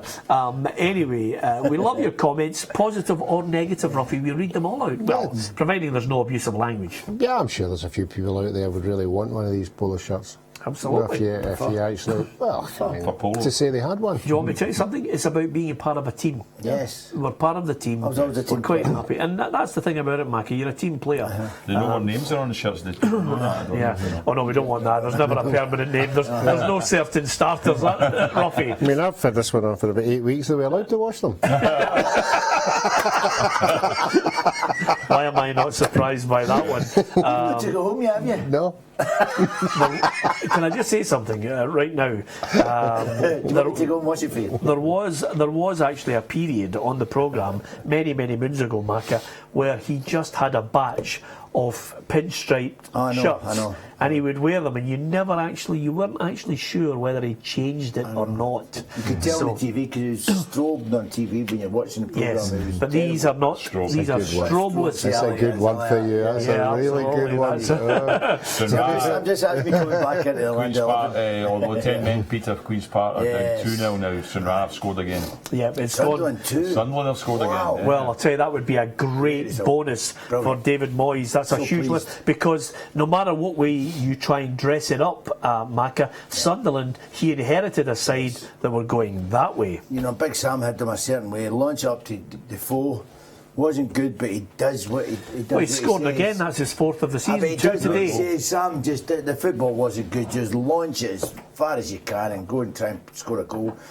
David's got a bit more about it, and he will. I says at the time when he got the job, that's a club that could be tailor fit for David Moyes. It could be a long time because he likes to get at the club at the beginning and dress it up and go for years, and I think that's what he's going to do at Sunderland. I think he'll do well. I think he needs a certainly at home win, doesn't he? Because I mean, Crystal Palace are flying at him on. They've been doing well. Exactly. Some Three big defeats signings. Three defeats and a but draw. some big signings. I mean, they're spending money, which means that they've got to go there. So yeah, Craig Malcolm got the goal for Stranraer. That goal scored by Josh Mullen. I think I said Danny Mullen. Josh Mullen scored for Livingston, getting a goal back in their match against East Fife. So, if you're thinking about, if you watch football and you like to see it on the telly, I have to tell you, do not miss Koulibaly's goal for Kilmarnock against Celtic.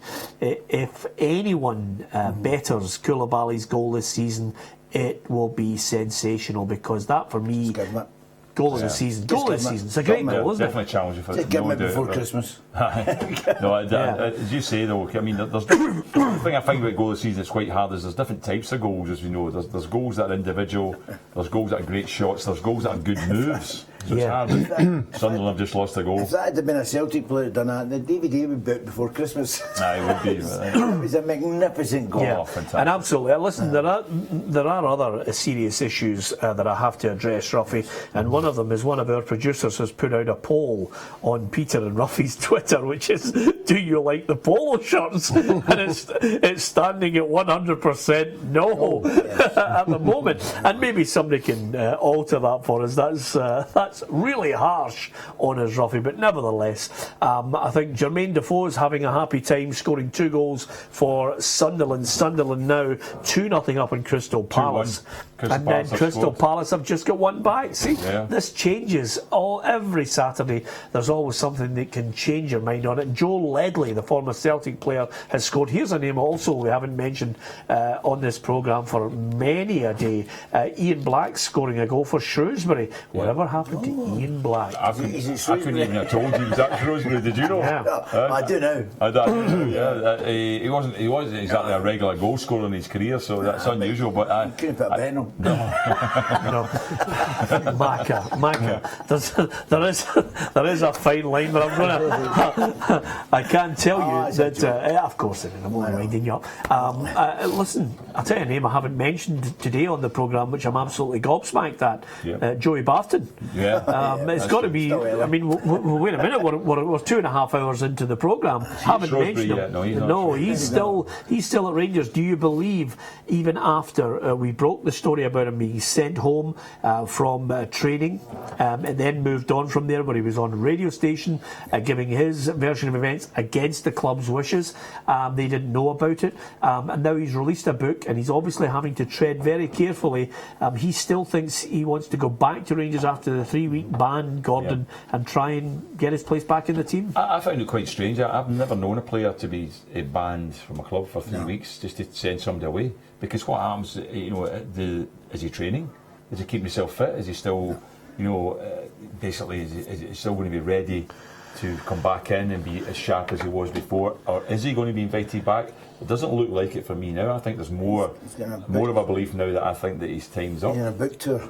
Yeah. Well, I'll tell you, Airdrieonians, Ian Russell has got a goal for Airdrie in that match. Before we move on, Peter, one thing about Joey Barton, what we do know, there's been a lot of rumours going about what he said and what's not said, but from what I gather, it's not the player that, I mean, players argue and shake hands all the time.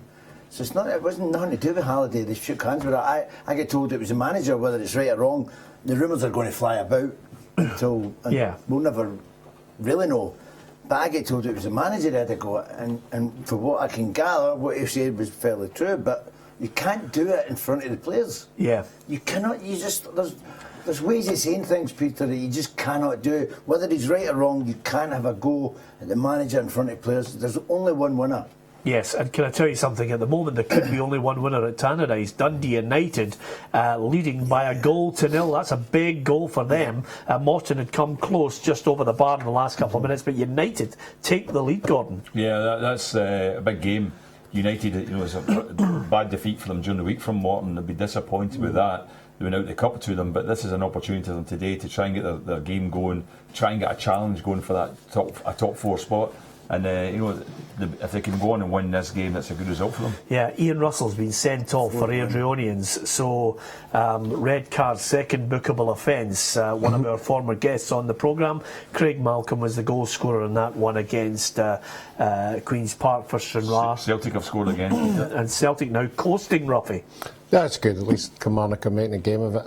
A nice open game and loads of goals, and if it goes to 5 and 6, that's entertainment, isn't it? Yeah, no, but he's got to pick up. If it goes to 5 or 6, he's got to pick up these players for the next game. He's got to reassure them that. That every week. Well, not every week. They got a good result last week, and they got a good result against Rangers. So. Yeah. I know what you're trying to say, that supporters want to go to games and seeing two teams attacking. We all want to see that, but there's the aftermath of being heavily beaten that you've got to readdress. I think it's just getting like a wee board game, isn't it? They're just cutting each other out, and it's just becoming so monotonous. Yeah, I can tell you, Lee Griffiths has just come on for Celtic and he scored. So as I look at, listen, it's just 60 seconds after coming on, I'm looking here at the goals tally. He's suddenly on to 8, Dembele's on 10, Sinclair's on 6. Come on for Dembele, or is it just Come on for Dembele. For Dembele. Yes. So he gets a goal, and it's easy street for Celtic in that match now. You think that was a sign then, Peter, that they were resting Dembele? For Wednesday. Because he had 2 goals. A lot of the times when players get 2 goals, they're thinking about a hat trick. I wouldn't have been happy. And rather than keep on for his hat trick, he's maybe said, I'm going to play you for so long, maybe you play for an hour and then I'll take you off. I know that, but I'm saving you for Wednesday. If you score 2 now, you're going, don't take me off yet, don't take me off yet. And isn't it amazing that, when we're talking about Dundee United and goal scorers, suddenly Tony Andrew pops up with the all-important goal. Yeah, we saw it at Hamilton, as a midfield player in the Hamilton strip. He was always running about the 18-yard box. He was always creating chances. He was assisting goals. And that's what you want. You want a midfield player who's that far up supporting the strikers. And certainly that's where I think they'll get the advantage of playing him. You're right, he got good goals for Hamilton, didn't he? There were nice, a lot of nice finishes. He worked in well. Him and Crawford combined well together at times. He's another one that just baffles me, Crawford. Why he's not moved up a division, up to a better team. He's a good player. Better standards, I think he's a good player, Peter. I think we've all been arguing about it week in, week out, Ruffy, the frame of Ali Crawford. But if anything, if you're looking for a technically gifted player, he fits the bill. Yeah, I've already said Aberdeen, Hearts, Rangers. Rangers to a certain extent. I mean, I don't know what kind of money we're talking about. Maybe he was at Rangers' price bracket at that particular time. But when Aberdeen are signing like Rooney and Willow Flood, surely there must be a scouting system who looks at a young player like Ali Crawford, sees the goals he scores, and surely in the long term, surely he's a better buy than the two of them. I think so. Yeah, absolutely. I mean, maybe even am I stretching it with Hibs? No. Yeah, well, I mean, they got John McGinn from St Mirren. He was playing at a higher level and went there and stood out. So you might be right. I mean, it's somebody. I think any of these teams that you mentioned would get the best out of Crawford, because I agree with Frank. He's skillful, he's a goal scorer, he's sharp, he's good to watch, and he's creative. And bundles of energy. Bundles of energy, but he's very creative as well. He's a player that when Hamilton generally do well and win their game, he's more or less 9 times out of 10 he's the one that's involved. Yeah, absolutely. But right now, it's in the Premiership. We're looking at Celtic coasting 4-1 against Kilmarnock. Later on in the programme, when we give you the full-time scores, we'll also hear from Mark Warburton and the Rangers captain Lee Wallace ahead of that match up at Pittodrie, Aberdeen against Rangers. Who do you think is going to win that match? It's certainly had some build-up. It's great to have games that we can talk about out with Celtic and Rangers where there's a little bit of edge to it. There's some exchanges going on between both sets of supporters. There's going to be, I think, quite a few Aberdeen fans involved in trying to annoy the Rangers fans tomorrow, Ruffy. We like a bit of banter as well, providing, of course, it doesn't cross the line. No, I think we saw the scenes in the Cup final, and instead of talking about the football game, we were talking about that, the invasion of the park and everything that was going on round about it. After the game, you want to be talking about like the goal we saw Kilmarnock score, and if that's the winner of the game, and that's the things you want to be discussing, wee bits of skill, maybe somebody getting a hat trick, and then obviously something might happen after the game, and then we're not talking about that. We're not even discussing it. All we're doing is talking about somebody invading the park or somebody hitting somebody or whatever, and arrests that are made and all that. You want to concentrate on the football. Yep, you absolutely do. Ryan Stevenson getting that goal back for Dumbarton. Now 3-1 in that game. So Dumbarton trying to make a battle of it. Consolation, I think, before the end of it. I think so. Maka, I think so. 5-1 now, Liverpool. They're just absolute turning Hull over, and it's... Well, I think there's more... You fancied them at the start? Did you have them for Liverpool? The top 4? Did you have them for the top 4? Somebody said to me they fancied them to go all the way, and I thought, nah, I don't think so. But no, I have Man City to win the league, and I think I had Chelsea, Manchester United and Tottenham I fancied Liverpool. I had Liverpool one of my top four. Yeah. Because of Klopp, I fancied them in the top four. That's because I said Man United. Because of him. Yeah, Man United, Manchester City, Chelsea and Liverpool was my top four. Yeah. And are you going to change that, Gordon? No, I think I'll stick to that at the moment. Arsenal obviously will be the team, but that'll be a big game tonight. Arsenal and Chelsea are meeting tonight at 5:30. Yeah, I'll tell you, here's a goal that will be welcome at Stoke City. Joe Allen has scored. Mark Hughes was getting a fair bit of criticism in the Premiership down south, Ruffy. Yeah, that's what happens when you don't win games, you know, and supporters are getting used to being down in that bottom end of the table, which sometimes owners make drastic decisions. It doesn't matter what manager you are or what you've done in the game. When you're down there and then the owner thinks you're going to lose X amount of pounds, £1 million, whatever it is, they make decisions. So you've got to win games, it's particularly against teams that are going to be round about you at the end of the day. And certainly Stoke City had a reasonable season last year, didn't they? Very they good. were up. Yep. And I can tell you, Scott Sinclair has scored from the penalty spot to make it 5-1 to Celtic. And of course, it is an incredible record for Scott Sinclair. Yeah, well, he's beat his Manchester beat him in McGrawdy now for 6 league games in a row. He's beaten him. Well done, man. You can't say that Brendan has. What he says when he came in, he wanted players that are going to score goals. He's done. There's one good thing that Brendan says from different areas of the pitch. I think the players would have let him take the penalty kick. Dembele is the penalty kick taker. Yeah, he's off. Yeah. So you suddenly get a modern day hero for the fans. It may have been Lee Griffiths who was next in line. He'd already been elbowed going for the ball. I think he would have been first to the ball, and I don't think anyone could take that away from him. He's been a breath of fresh air since he came, Peter. I was going to say, Peter, if anyone's turned that club round, the way the fortunes are, it's Sinclair. the boy Sinclair, because I was going to say to you, it's a good point, Frank, but I was going to say about we're talking about the Stoke leading there. Yeah. That's 3 of the bottom 4 clubs in the English Premiership are leading at the moment. Oh, see, do you know what? Teams sitting Bournemouth, Sunderland and Stoke. The press conference, and Mark Hughes was brilliant at press conference during the week, Peter. They were all going on about Bonnie coming in, upsetting the changing room, but it was all the rumours, usual rumours from every angle of the press, all different stories, never one. And he came out and he says, look, I understand this, lads. He says, I understand the rumours are going to come because we've not won a game. He says, but let me just tell you that it's nothing to do with that. It's definitely nothing to do with Bonnie. He's been brilliant since he came in here. And he just was so upfront and says, look, we're not doing it. We've not turned the way we're playing into results. And I'll take the blame of it. He says, it's nothing to do. The boys come in and done well. And I thought, well, good luck. Well done to you. Yeah. You know, I thought, well done. You've stuck up and up for the player. I mean, he's not going to see it. You just don't see anything if it was happening. You wouldn't have said anything, but because it can come back and bite you. But exactly, no. It's. I just thought, well done, you. But as I mean, it's early in the season. You're right. It's early in the season, but they've had a bad start, Stoke. But as I say, that'll be interesting. And your old team, Frank, will be they've got to play tomorrow now. They've got a game against Southampton tomorrow. So that would mean the teams that are round about them have all won today if these score lines stay the same. But there's I think Dumbarton have made it 3-2, but Falkirk have gone 1-0 up against theirs. Okay, and Chris, who watches this show, Chris McHugh, great to have you watching our programme, Chris, and of course your girlfriend Lorraine as well. We always like people interacting with her. Thanks for that, Maka. We always like people interacting. What about Chris? Any chance? Chris, well done. Thanks for getting in touch. Only Maka could just say hello to Lorraine and not Chris. But nevertheless, we like people getting in touch with us, Ruffy. Always like messages from people. And George has there's a twist.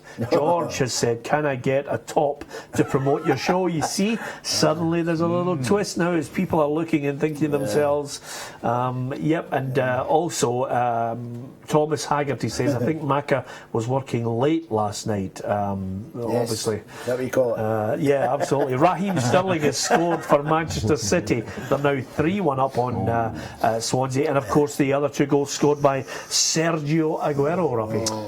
I mean, that's what you want in the Champions League. That's what you want to get a ticket for, to go and see players like that. I mean, it's just a fantastic section to be in, and to see these players up close is magnificent. Good to see a Scotland international scoring. Gordon James McCarthy gets a goal back for Crystal Palace again, now 2-2 against Sunderland. Yeah, I mean, that was Sunderland. It was going well for them. I mean, we're talking about how Davy Moyes has a struggle to get things going, leading 2-0 today at home. That's going to annoy the supporters, isn't it, when you lose? lose to go. But Crystal Palace, I mean, we did mention it earlier that they're actually been in a decent run. Yeah. He's done well with them, Pardew. He's got them going, and that's a good fight back from their point of view. And with 10 or 12 minutes to go, you never know what could happen in that game too. Yep, I would absolutely. be a bit squeaky with David. You know, he's got to organise something quickly because Yeah. that could just free fall. Well, to be fair, I mean, I think now we're in a strange situation. We have people thinking, you know, some managers who are not in a job at the moment always look towards October, November as the time when chairmen start to get jittery. It's a long way to go. If you hold your nerve sometimes and stick with your manager, they can turn it around. But sometimes now, because of the way clubs are operating as a business, you know, the axe comes quickly. Yeah, it is, and I think at times I always think it's sad because we've seen many examples over the years where a manager takes a little bit of time to get it going, and then he turns it around. Alex Ferguson was a classic example, It wasn't he? was Man United, one it game wasn't away. going well, yeah. One game away from getting sacked. But at least he'd already been there at least a couple of years, hadn't he? And then all of a sudden he's turned it around and had a fantastic run. Now, if people had been a bit harsher earlier on with him, they'd have said, "Oh, he's not the man for us." But they didn't, and he made a great job of it. So you have to take this into account. That's the way it is. But nowadays, I think a lot of the foreign owners are much harsher on the managers. They give them time, a short time to turn it around, and if they don't see any difference, they get rid of them. I think what happened at Man United was it took a year or so for the players to understand what Fergie was saying. So I think that's what might have been. So there you go. Yeah, absolutely. Okay, getting close to the full-time whistle, possibly about maybe 8 minutes left, possibly a little bit more for injury time. Fergie time, as we mentioned, is still upon many clubs. But of course, Manchester United were in fine form, Ruffy, earlier on today, 4-1 against the champions Leicester City. And in that first half, Juan Mata certainly endeared himself to the United support. He's in that Rooney role, scored a fantastic goal, and then over and above that you've got Pogba chipping in with his first goal of the campaign, Chris Smalling as well. It's been a good day for United. Yeah, I think obviously with the amount of changes that Man United have brought in, it doesn't matter the quality of the players that you brought in, they do take time to get to know each other. There's nothing better than being in a team where you know what the person run about you is going to do, his strengths and weaknesses, and I think that's Man United just beginning to get their act together. Obviously the fans want to see them doing better in Europe, but I think if you ask the manager, his main aim is to be in that top 4 to be back into the Champions League at the end of the season. Yep, talking of Champions League, don't forget we'll be previewing Celtic against Man City in midweek.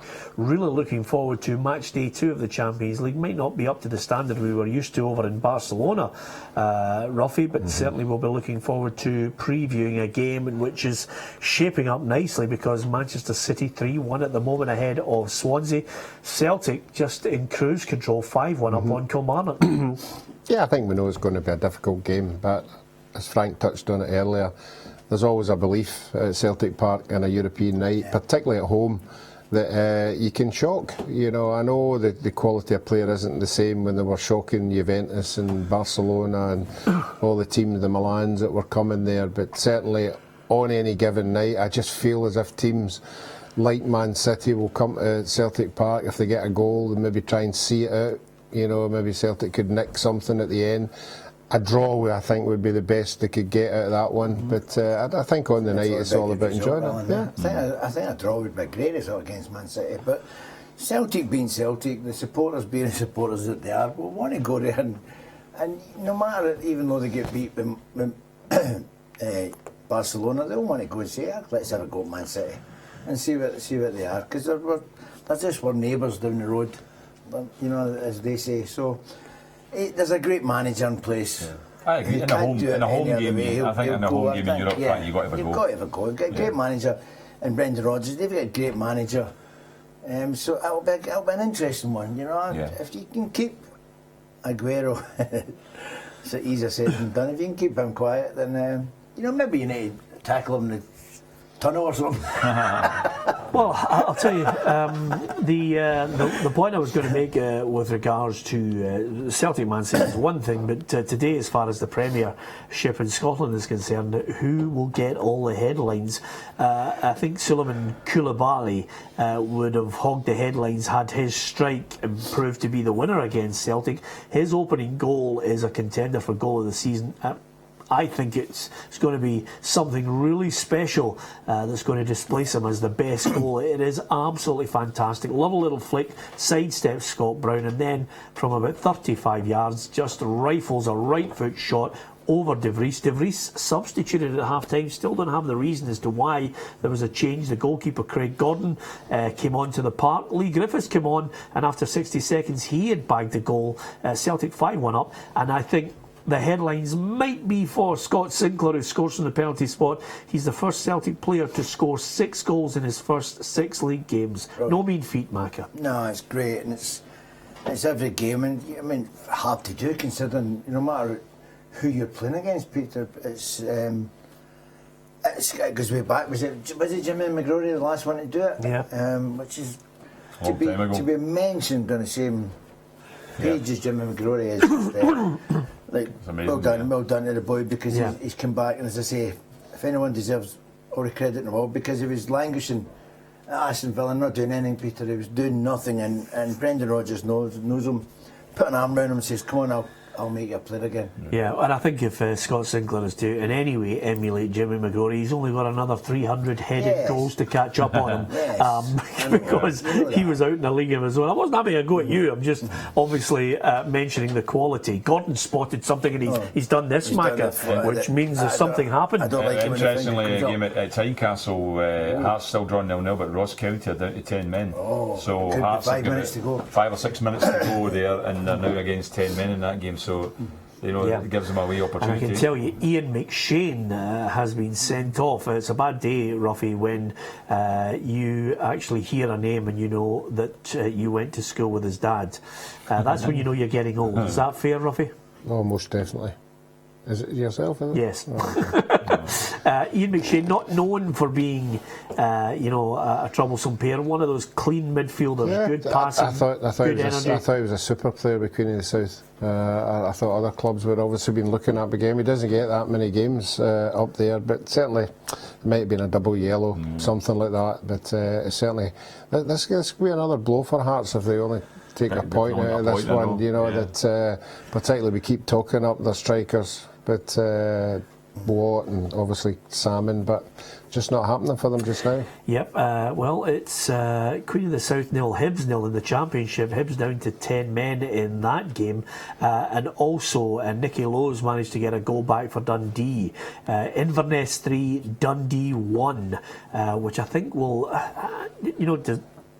Paul Hartley, did he start to feel a wee bit of pressure there? I think he's obviously, we were discussing it earlier, and we discussed it off air. I think when you start making comments about he doesn't listen to this and doesn't listen to commentators, doesn't listen to pundits, that's you feeling the pressure, Peter, because you shouldn't be making comments like that, because he knows it just fuels.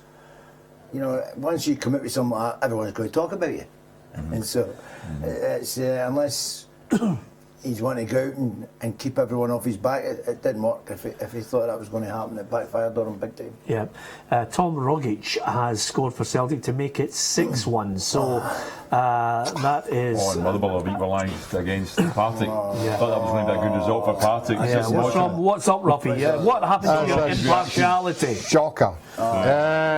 Unbelievable. And Alan Archibald must be scratching his head that I think he used to sit home at night and look at how many games that Partick Thistle have been winning and just can't see out a game. Can't see out a game. And 2 points at the end of the season for Partick Thistle is massive.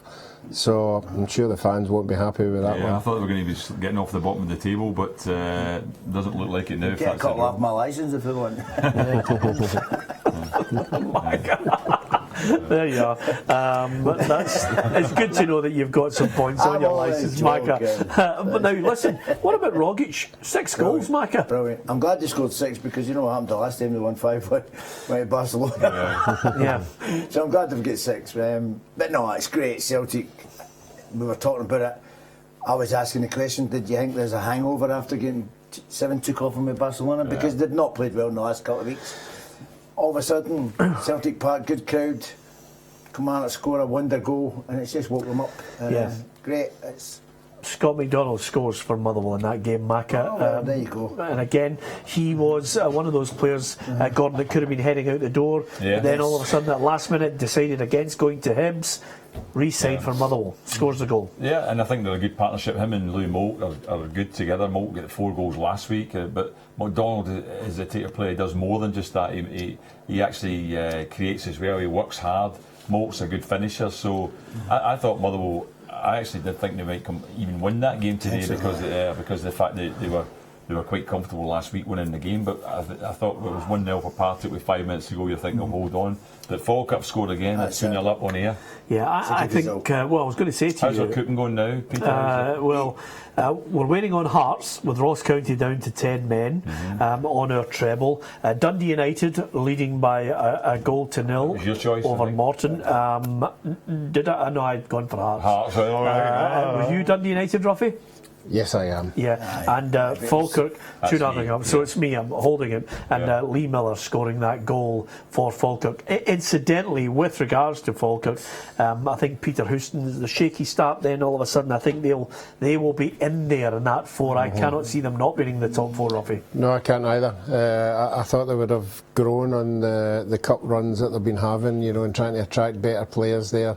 But certainly, they had a poor start in the League Cup, but now they're getting their act together, and I think they're definitely a top 14. That would be 5 wins out of 5 for them, Gordon, if they manage that. Yeah, the sticky start they had, they didn't do too well, but all of a sudden now they're starting to play. That's why I tipped them for today's game, even though Ayr won their last 2 games. I mean, Ayr had 2 good victories, including one at Easter Road. Yes. But I have to say that I just felt Falkirk, they were so good last season, a real good side, and Peter Houston's got them going again now, and I think they will be in a run, and they are already top 4, but I think that they're going to be up there fighting for the promotion again this year. Is the boy Grant back yet? Is he back playing? I don't think so. So I'll tell you that right now, I'm looking at it. Hearts this will be an opportunity missed Of course it will. if they can't score against 10 men, because it's going to be so tight up there. And of course, listen, with Aberdeen Rangers, we're still to discuss that in greater detail later on. We'll hear from Mark Warburton and Lee Wallace.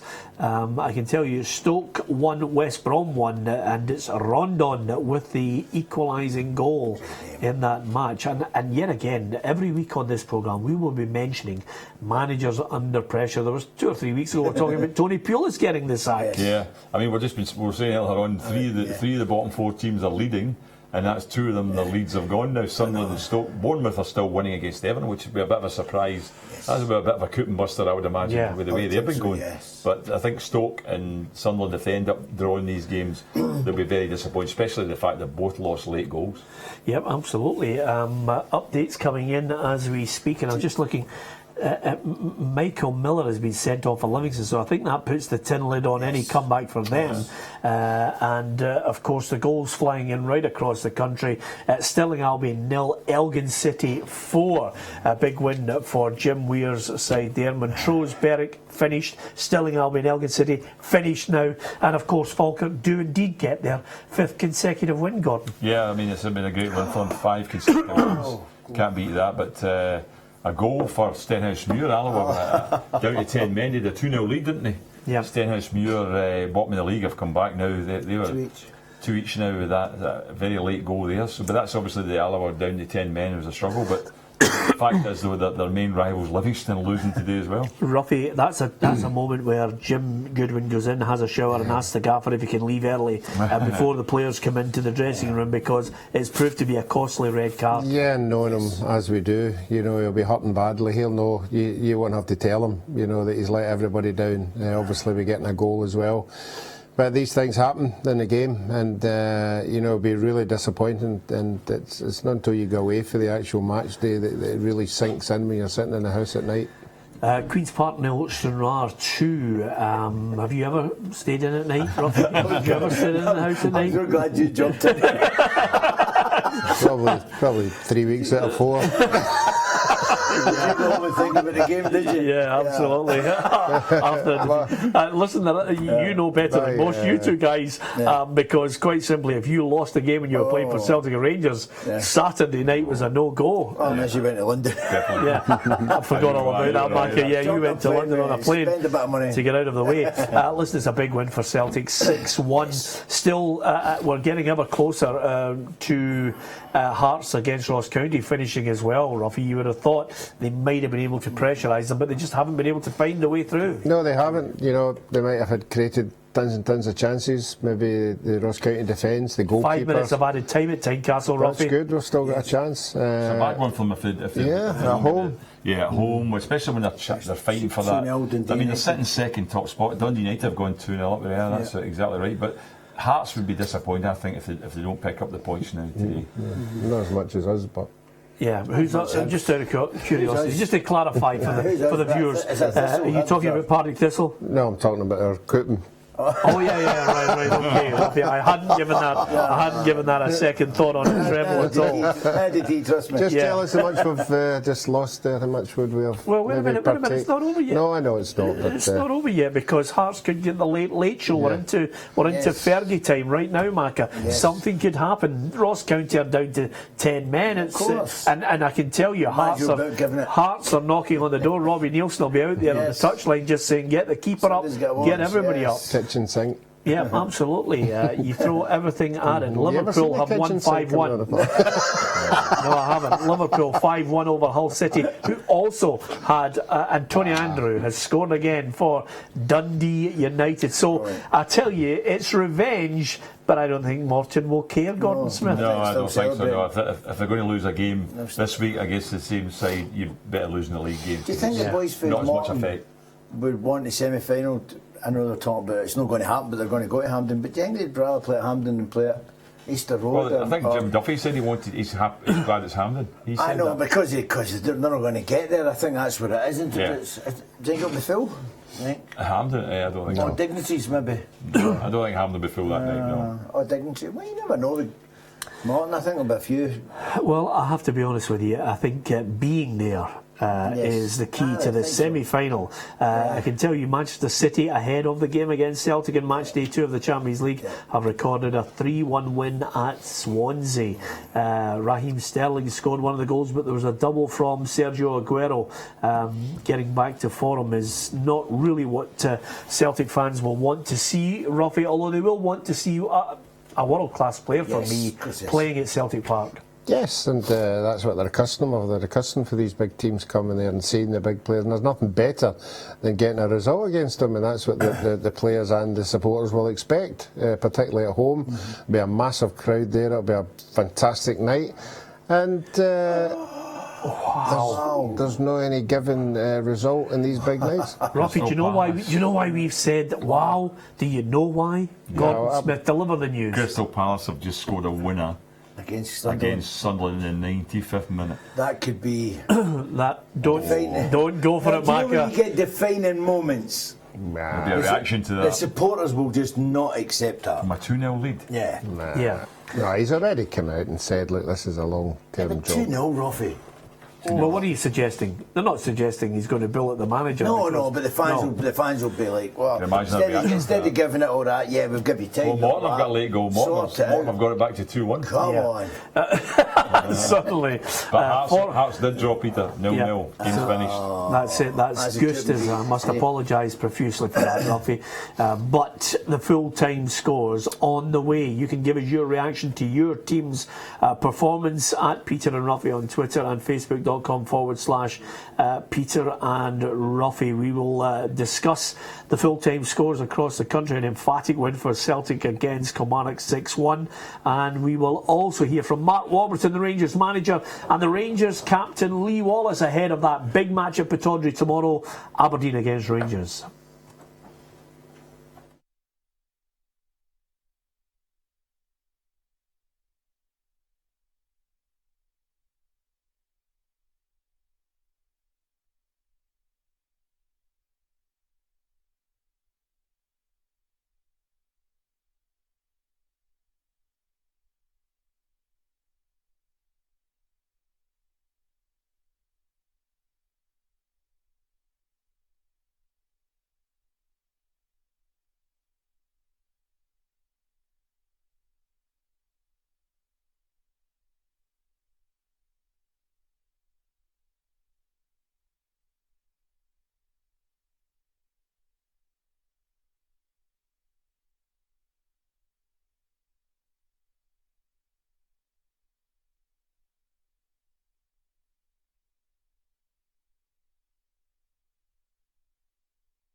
Saturday football show. Some footballers on an individual basis love to score very special goals. Suleiman Koulibaly's goal for Kilmarnock today, it will take some beating throughout the entire season for someone to score a better goal. It's one that you should not miss over the weekend if you can watch it on the TV.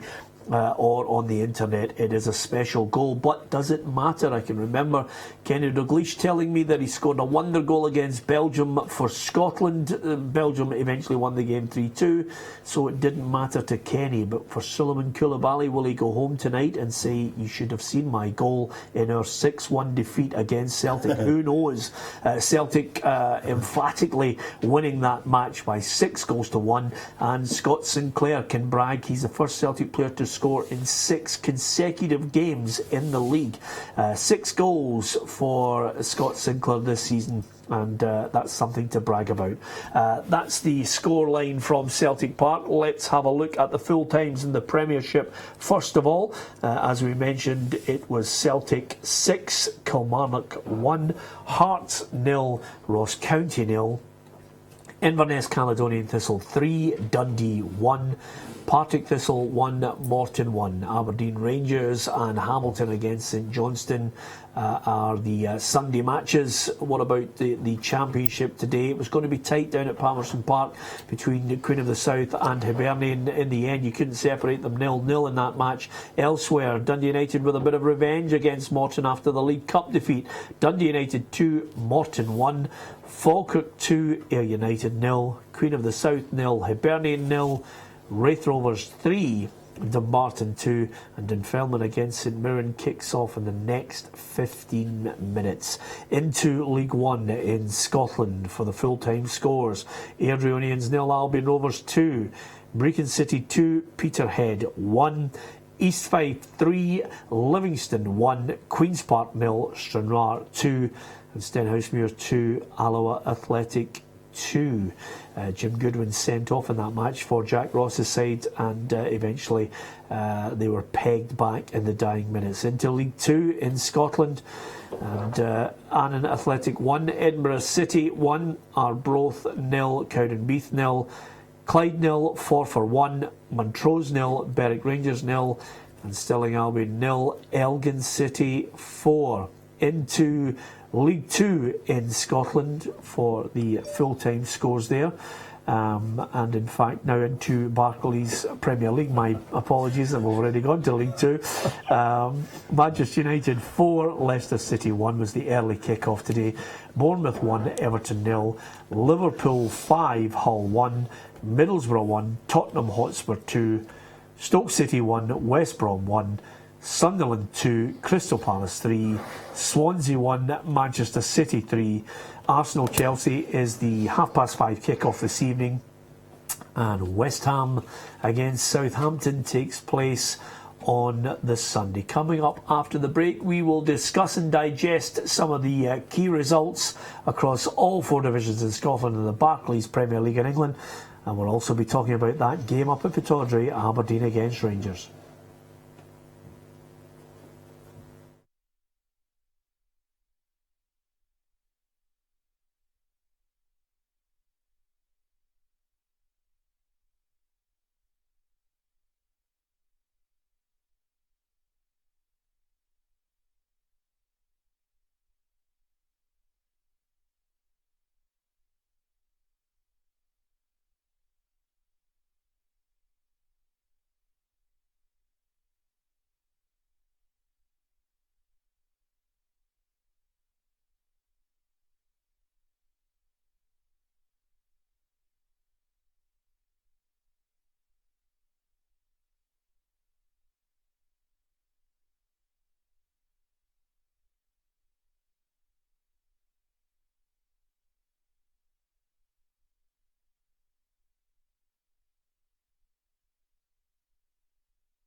Back to Peter and Ruffy's Saturday Football Show. Alan Ruff, Gordon Smith and Frank McAvenny with me here on a Saturday afternoon on STV. Join us every Saturday, 2 o'clock till 6. 4 hours keeping you up to date with all the goals that hit the back of the net, opinion, interviews, reaction to the scores across the country.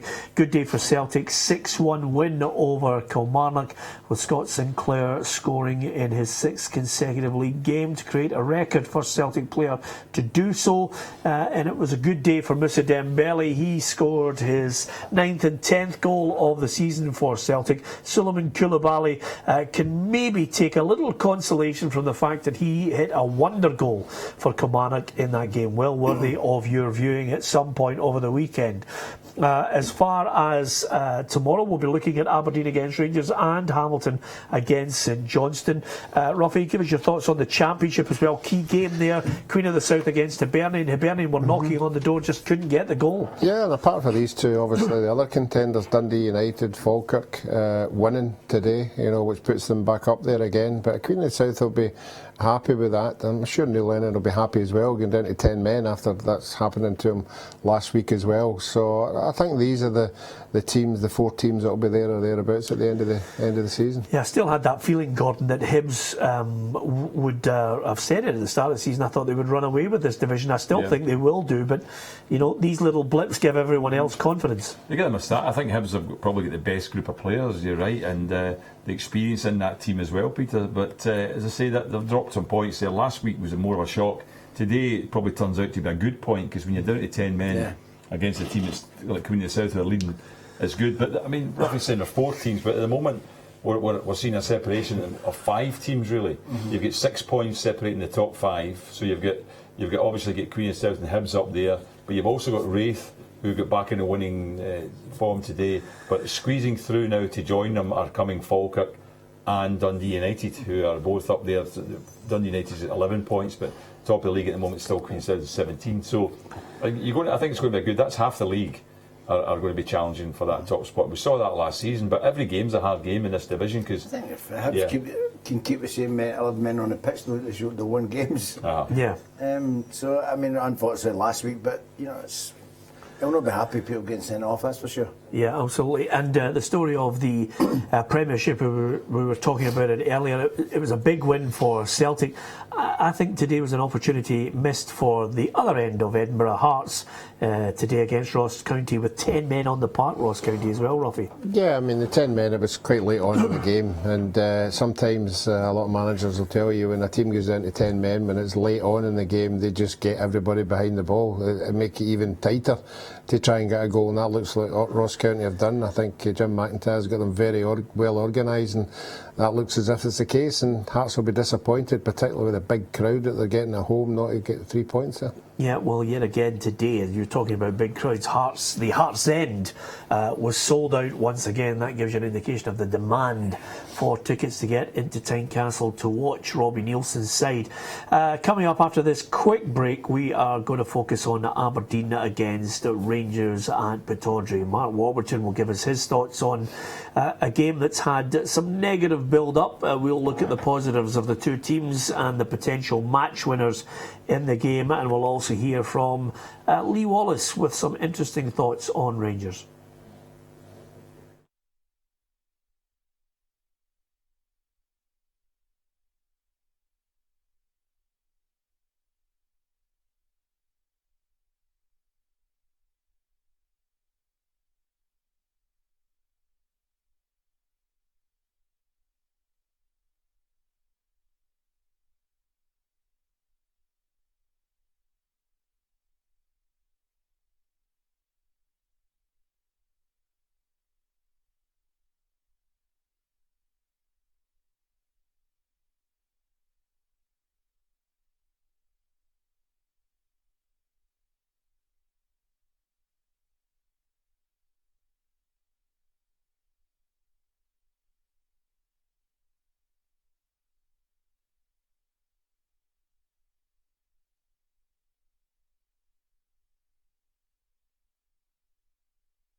Welcome back to Peter and Ruffy's Saturday Football Show. The main talking point in the Premiership was a 7-goal thriller. 6 of the goals for Celtic against Kilmarnock today. Special goal from Solomon Koulibaly. Let's get the match report on this from Laura Brannan. Yeah, full time here at Celtic Park, and it was one-way traffic as Celtic saw off Kilmarnock 6-1. That's why just after the half-hour mark, when Kilmarnock took the lead, it was such a surprise. Koulibaly picked up the ball 40 yards out. He spotted Doris de Vries off his line and thought, well, you're sleeping, so I'm going to chip the ball over you. And that's exactly what he did, stunning everyone around the ground. But Celtic weren't down for long, and at the opposite end, 2 goals in 2 minutes from Moussa Dembele put Celtic ahead. And just after the break, James Forrest completed a 2-1 with Tom Rogic to make it 3-1. Lee Griffiths came on after the hour mark, returning from injury, and he got instantly in on the action. Just with what I think was his first touch, latched onto an effort to head home to make it 4-1, and minutes later he won a penalty, but unselfishly handed the ball to Scott Sinclair, who was on the hunt for his 6th league goal in his many league games, which he duly got by slotting past Jamie McDonald. But that wasn't it for Celtic. 4 minutes from the end there, another one left in the tank. Rogic done the hard work himself, twisting and turning on the edge of the box to make it 6-1.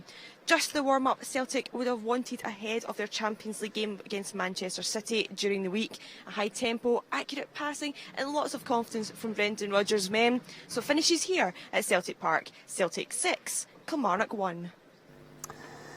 Yep, big win for Celtic in that match, and match day 2 of the Champions League will be upon us this week, midweek. We're looking forward to it, Ruffy, and with Manchester City getting a confidence-boosting win against Swansea, it's all gearing up for what we hope will be an open, entertaining, free-flowing 9-goal thriller. If Maka is anything to go by at the start, he wants Celtic to have a go. Man City have got players that can hurt you as well. Yeah, they certainly have, but if the two of them play that kind of style of football, we've saw the many goals they scored today. It could be a fantastic night. We do agree with Maka. There's nothing better than being at a 3-each draw where both teams are trying to win a game.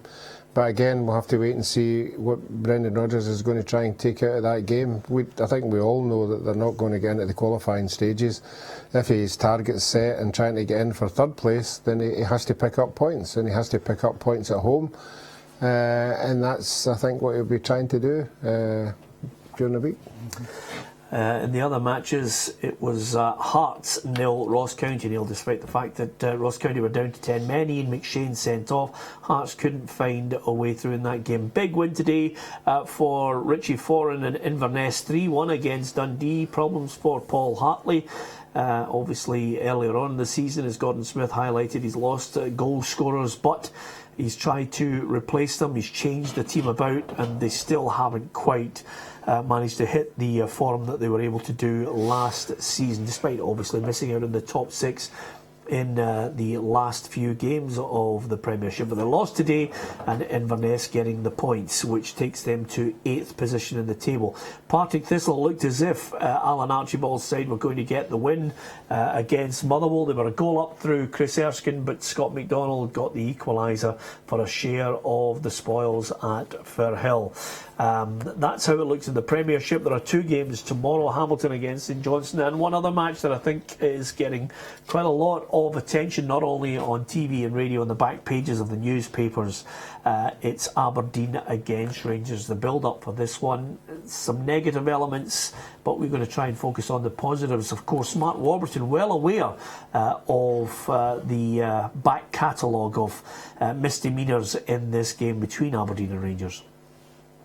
I'm well aware of the rivalry. I'm well aware of the welcome we'll receive, apparently. But you have to enjoy the games. We're aware of it. We respect them, obviously, for the quality of the team and what they've done in recent years and the real threat they pose. But we have to go there, hopefully in good form, and look forward to the encounter. I think we should be talking about all the positives. Rangers confident after going, they'll be going into this game off the back of a 5-0 win over Queen of the South to book that place in the semi-finals of the League Cup, Gordon. Yeah, I mean, they had the draw, obviously, with Ross County, and they get a lot of criticism for that, 0-0, but Matt Warburton did say it was a good performance, the best they'd had so far. And a lot of people will look to say, well, we'll wait and see how they get on. They get 2 really tricky games coming up against a team that's leading in the Championship, Queen of the South, a great form, and then Aberdeen away, which is always a hard game for Rangers. But they came through the first stage of it very well. I mean, it was an impressive performance against Queen of the South, scored a lot of goals. A livelier performance. I wondered then whether that was an issue regarding the situation with the Joey Barton scenario, where a lot of people have said he's a very good player, but it's a change of style for Rangers when he's in the team. Whereas before, even last season, they were a bit livelier, a bit more movement and quicker team, and they tended to play that way a little bit more against Queen of the South. And they created a lot of chances and got goals. Waghorn was in very good form, got a hat-trick. Halliday, who was made captain, also, and you wonder whether that was something that was done deliberately. You can play quicker football when you're playing against lower division teams. Yeah. And I think they proved that last year. They were a match. They were better than any of them. But Yeah. when they're coming up, I think they've got to do it. I understand what you're saying about Joey, but I mean, there's all this stuff going about him being a done. He's not. He's a good player, you know. No, I said that. He's an excellent player. Yeah, but the thing about it's a different style of football. Yes, Mark, of course. do you know what I mean? And what I'm saying is that they played what they would maybe think is a livelier style, and it was interesting because the fallout, obviously, with the action it was between Barton and Halliday, was meant to be the 2 players that had the argument. And all of a sudden Halliday was made captain. I wonder if that was the manager making a statement from that. I don't understand it, because you've been in football all the days. There's arguments all the time, and apparently there was an argument with the 2 of them. I never came to blow, but they shook hands and that's it done. That's what happens in football fields. That's what happens in training grounds. You know, it's just totally. But for it to move on, for that to get. But what you said was right. It moved on to be the fact if it was the manager, and then all of a sudden he get put away, and when he get brought back to the club, it wasn't a case of right. Okay, is everything sorted? Let's do it. I don't know if there was anything else said, but it's a 3 week. He's suddenly got a 3 week suspension. There's players there, because he's not apologised probably. There's players there that who they thought who'd played well last year who have not stepped up to the mark this year because maybe they can't beat them. It's sorry saying they've not played well, but your boys, the boys, is it Mackay at the wing and that? He's not stepped up to the mark this year. He was excellent. I don't know. He came on as a sub on Wednesday, but it's against the low division club again. Tuesday came on at half time and he was. It's against the low division club. I know, but they couldn't handle him. Yeah. Well, this is the test because I think a big one. We mentioned last season when Rangers were sweeping all before them away.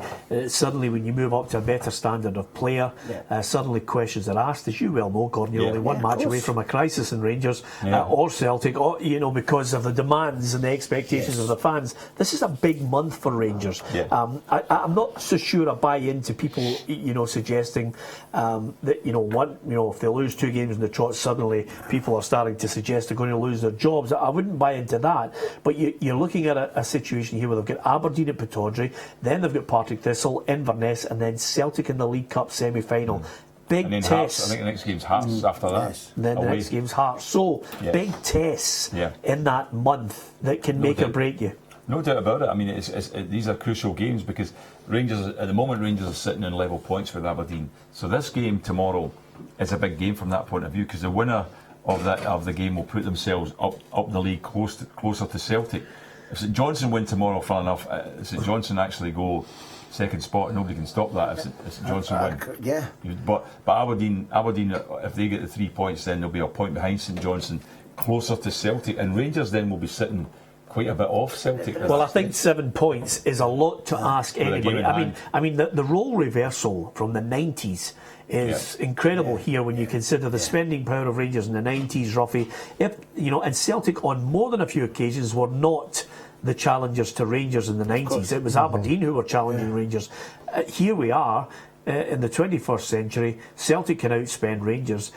They could be 10 points clear if they were to win their game in hand against Partick Thistle. If Rangers don't win at Pittodrie tomorrow, if they lost the game, so it's a big game. I think 3 points, even a point it would be frowned upon. I think. Well, I'm not so sure about that. I think they would settle for a point just now, Peter. I do. I think it's a game they want to win, and they'll go up there obviously looking to getting the full points. But I think ultimately, if it turns out it's a draw, I think Mark Warburton will be quite happy with that. I think a lot of people are taking away or forgetting the point. This is the games you want to play in. As a player, you're coming up and going. Everyone's talking about how much anger there is, but the players themselves will be going, this is what I want to play in. Yeah. I want to play in this atmosphere. I want to play in this arena. If you're a good player. Well, but sometimes if they're supposed to be good players, if they're at Celtic, they're supposed to be good players at Rangers, Aberdeen. Now go and prove it. Yeah. You know, and sometimes it brings out the best, and people will say, "This is what I want. I want this atmosphere. I want this environment. I want this arena," and just a full house. Go and play. Player for player, Aberdeen are probably stronger, I think. Yeah, but this player is for when they player, step up, but it depends. They've not quite been doing it. They've been inconsistent. This is the one that you'll get more This at a is the level test. where they are than what you would against Celtic. Correct. You'll be able to Because judge one Celtic- against the yes, other. That's right. Yeah, can I ask you then on that basis, Ruffy, if Aberdeen play to their full potential and have a great game, and Rangers play to their full potential, who wins? I think Aberdeen with the home advantage just narrowly.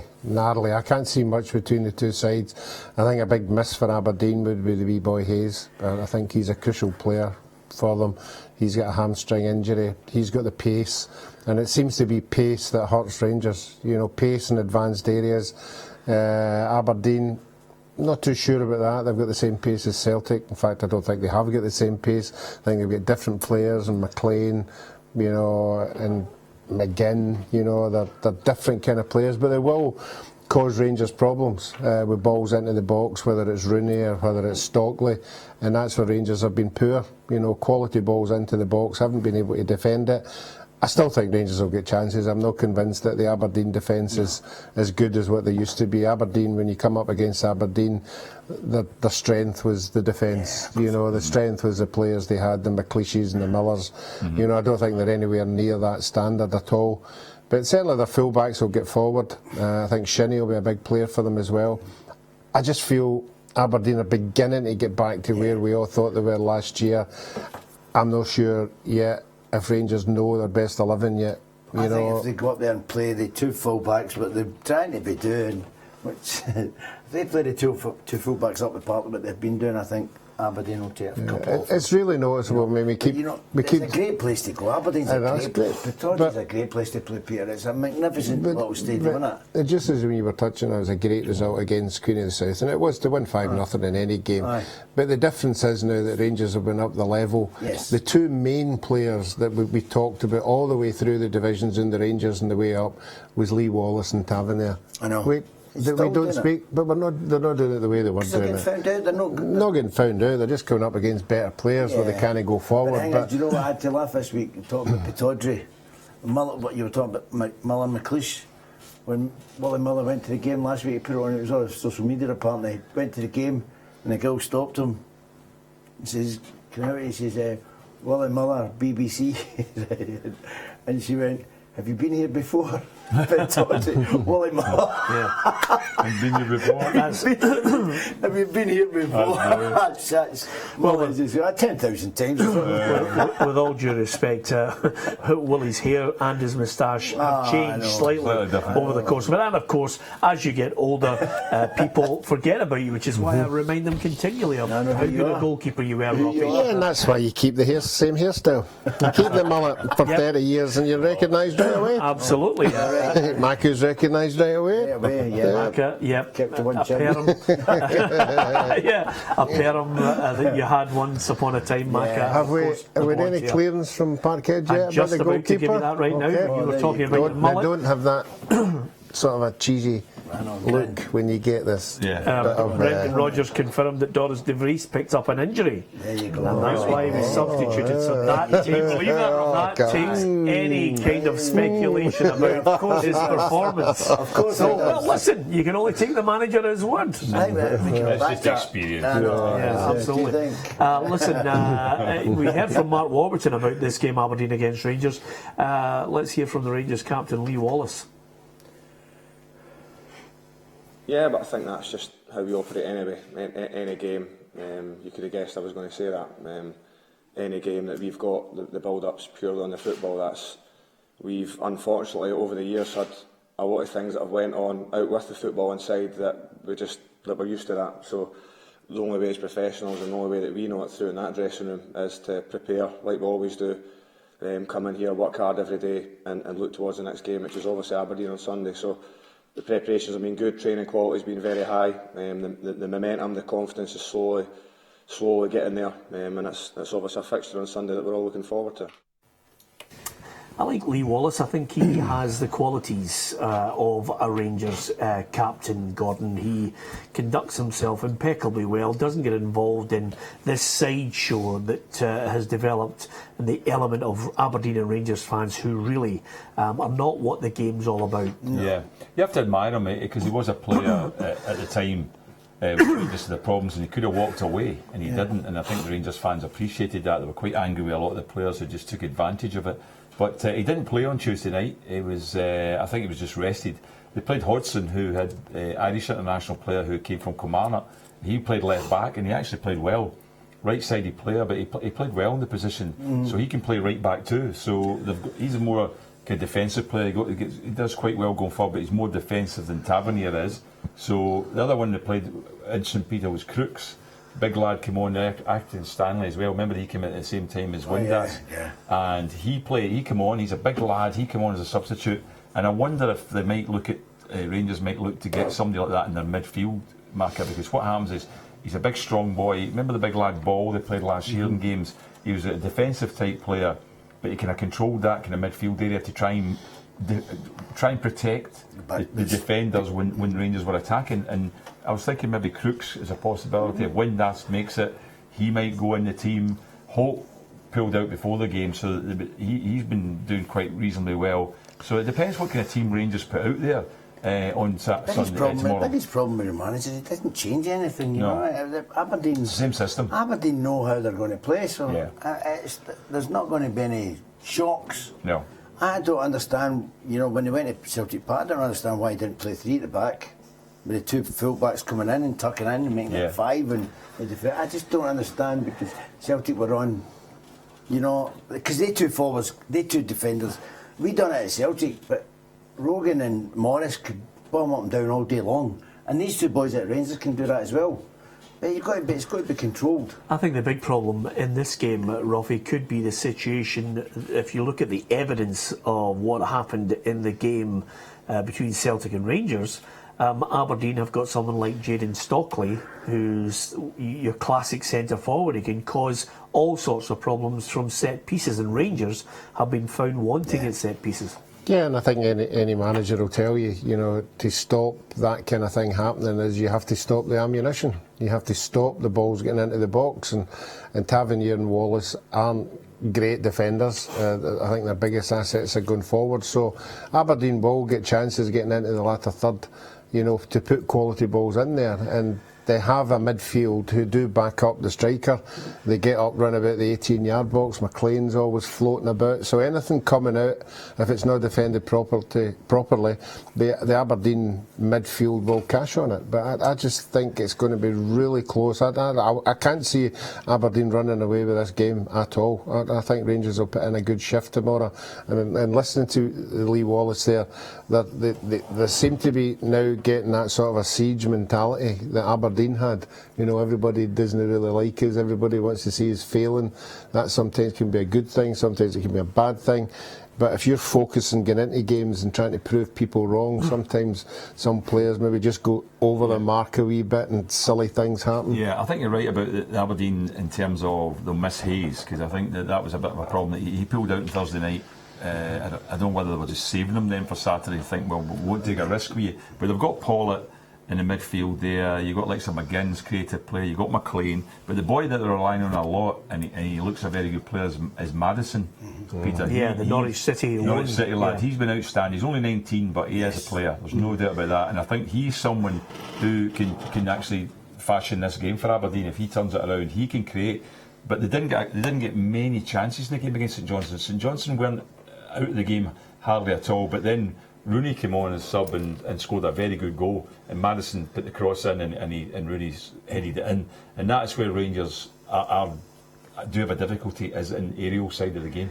Okay, let me ask you then, might as well get your predictions. Give me your prediction for Aberdeen against Rangers. Macca. Aberdeen. Score? 3-1. 3-1 to Aberdeen. Okay. Gordon. I think a draw. I think it'll be one each.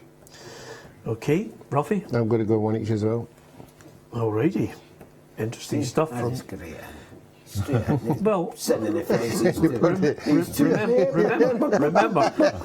Remember, and I have to tell you, 1-1 is a prediction. It's not a. Well, we can say, let's go again. I'll go 7-1 Aberdeen. What you want to go 5? He just sat there for 10 minutes telling how it's going to be a closer game than people think. Because it's Aberdeen at home, I think they will get the win. That's what he's just said. Now, you said to him, what's the score? 1 each. Ruffy, let me ask you this, Ruffy. In a week of all weeks of punditry, is it because you just basically don't want to offend anybody and you want to keep everybody on side? Can you give us an opinion which is hard-edged? I think it'll be very, very close. But what about Marcus' point? Yeah, he's got a point. He's got a point. Yeah. But I've changed my mind. There you are. I think I can accept that. The reason I'm going for it is because I watched the St Johnstone Aberdeen game, and I think Aberdeen didn't look dangerous enough, didn't create enough chances, and Rangers, St Johnstone could have scored as well, and I think Rangers will score. And I just think it's going to be a draw. Right, listen, listen, I've got the best excuse of all time. Yeah, I'm just looking at it. Apparently, Doris De Vries strained his chest after he fell trying to save Suleiman Koulibaly's shot. Now, we saw that. Come on, Ruffy. Goalkeepers Union, give me peace. No, I'm not having that. Anyone strained their chest except a female. I'm not having exactly. that. We were. I mean, you did hint on it that you had spoken to somebody, and he is one of these sort of players would prefer to be sitting on the bench and that might be, we hear about outfield players having chocolate legs and all that, but I've never heard that one. It is a strange chest. A strange chest. It's not. I'm not. Listen. Get some heat on it. Yeah, absolutely. I'm not having that. That's just not something. No, it's not. I mean, we're talking. You can land in your elbow and wind yourself. Well, come on. You've already gone 1-1 for the Aberdeen Rangers game. It's his own fault for somebody calling him Doris. I'm sorry.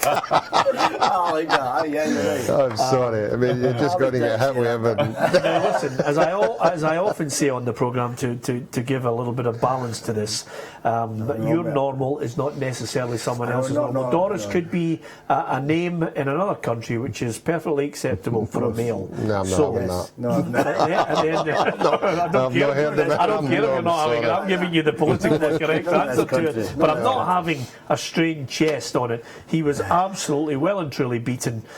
You can have your opinion on who you think. I think Craig Gordon is the #1 goalkeeper for them, and I don't care about distribution, because when you're playing against Barcelona, he managed to find a throw-in on several occasions because he couldn't find a Celtic player. Gordon. I know. No, I don't think I would never choose a goalkeeper just on the basis of his distribution, because I think that's the last thing you're looking for a goalkeeper. You want somebody that makes spectacular saves at crucial times, somebody that comes and controls their box. I think Craig Gordon needed the kick that up the behind it, people saying, because let's be honest, he is a wonderful keeper.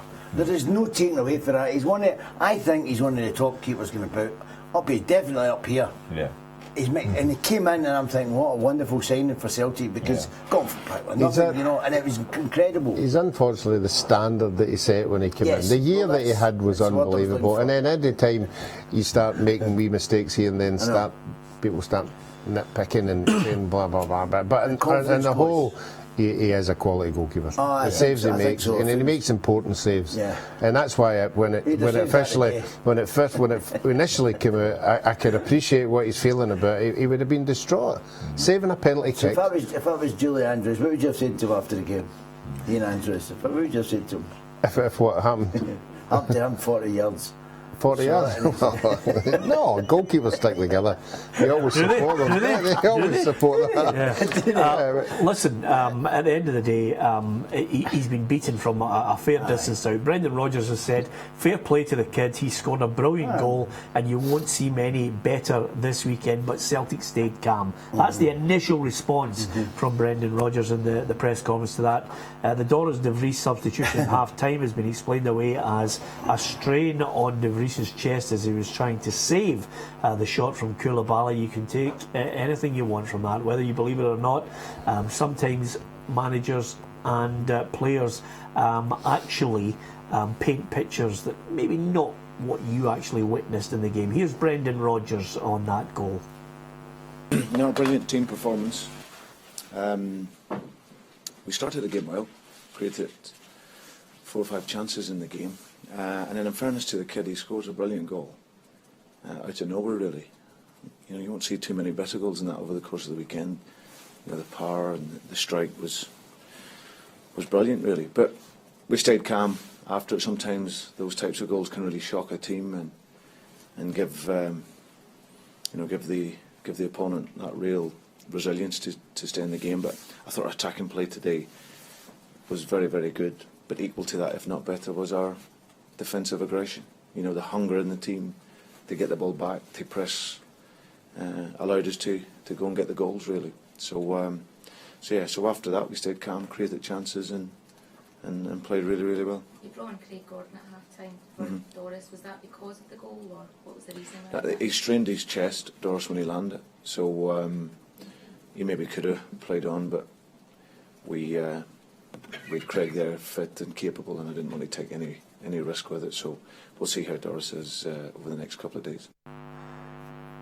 Okay, Laura Brannan there just asking him the question on what was wrong with him at half-time. Might not make it for the game in midweek. You can give us your thoughts on that. At Peter and Ruffy, have you ever heard of a goalkeeper straining his chest trying to save a shot from 35 yards? It's a new one on me. I remember wondering if Ruffy had strained his arm when Zico curled it over him, or even the elderly Tefelo Cubillas from Peru. I was wondering and worried if Ruffy had actually hurt his shoulder trying to gather the ball out of the net. But Ruffy, you just played on. Yeah, no, I was just trying to fix my tights. Probably strained his arm when he tried to go for his wallet. He said he strained his neck as he turned to see that ball flying in the net. Yeah, absolutely. Goalkeepers. That's the best one yet. I don't think we're going to get better than a strained chest. And can I tell you, as well as Celtic getting a 6-1 win, Hearts 0-0 against Ross County. Now I'm looking at the bottom end of the table for this next one, Hamilton against St Johnstone, and again Hamilton, big games going into this winter period, Ruffy, because they're sitting at the bottom of the table. So this could be a big chance for them to get a win at home against a side that, you know, with Dave Mackay on in midweek. St Johnstone are up at the top end of the table with aspirations of going into that top 4. Yeah, I think that's about the best chance that Hamilton will get. Obviously, with St Johnstone playing in midfield, they're in midweek. They're going to be carrying wee niggling injuries. They don't have the same squad to replace and refresh. And going to Hamilton, you know what they're like. You know, they're going to be all fired up. They're all going to be buzzing about all over the place. I can't see St Johnstone losing the game, but I think it'll be a good game. Is that another one each draw, is it? Yeah, well, I was just about to say. Yeah. I'm going to go for Hamilton. You're going to go for Hamilton, Mac? I'm going to go for Hamilton to get a win there. Mac, it's the strangest day ever with you. You've been. Fancy Hamilton, actually. Well, you've been really direct in your opinion. And in contrast, it's okay fancy them coming out with results. Are they going to be correct? Well, this is. Oh, you're going to be correct. I'm going to write them down to see. You've not won a bet yet. I'm writing your predictions down. Yeah, so what we're worried about, Ruffy, is you build up a case for a team, and then just when we think you've built up such a strong case for a team, you then suddenly go with the opposite prediction on it. And that's what's worrying about it. Are you going for Hamilton or St Johnstone? I'm going for a draw. Okay, Gordon Smith, save me. I think St Johnstone, because I think that they've got an opportunity to go second top of the league. I think they'll be fired up by that. Disappointed with their cup game because they did well in it, but so I think they'll win it. Hamilton are difficult to predict though. I mean, at times they get wins. You're not expecting them. Won one game out of 6, so, and St Johnstone won their last 2 league games, so I just think they're going to St Johnstone win it. Although Ruffy's made a good point that I'll be first. Yeah, well, Hamilton didn't have a midweek game and St Johnstone played on Thursday night. Can I just say something to you that in the previous 9 meetings Arsenal have failed to record a victory against Chelsea, but right now at the Emirates they are leading by 1-0. Alexis Sanchez has scored for Arsenal against Chelsea. We'll get Macca's thoughts on that. We're into the final part of our programme. You can give us your view on Doris de Vries. If you have seen the Koulibaly goal, give us your thoughts on that. that, and give us your thoughts on who you think is going to win that big match, Aberdeen against Rangers, and give us your thoughts on Hamilton against St Johnstone. Big win for Celtic today, 6-1 against Kilmarnock at the top of the table.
Welcome back to Peter and Ruffy's Saturday Football Show. Thank you for all your messages on Facebook and on Twitter as well.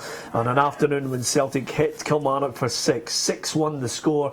As far as the goals, the best of them, surely the best goal of the afternoon, possibly the season, belongs to Suleiman Koulibaly, who scored a wonder goal from 35 yards, rifling it past Doris de Vries, who actually had to go off at half-time, strained his chest trying to save the shot from Koulibaly. Rare, I haven't heard it before, you may well have.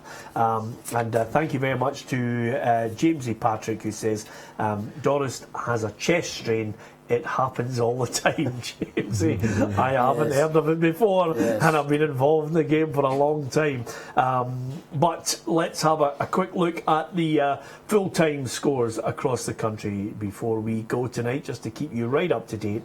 First of all, the Premiership. Celtic 6, Kilmarnock 1, Hearts 0, Ross County 0, Inverness Cally Thistle 3, Dundee 1, and Partick Thistle 1, Motherwell 1. Aberdeen Rangers tomorrow, 1 o'clock kick-off. Hamilton against St Johnstone is the other match being played on the Sunday.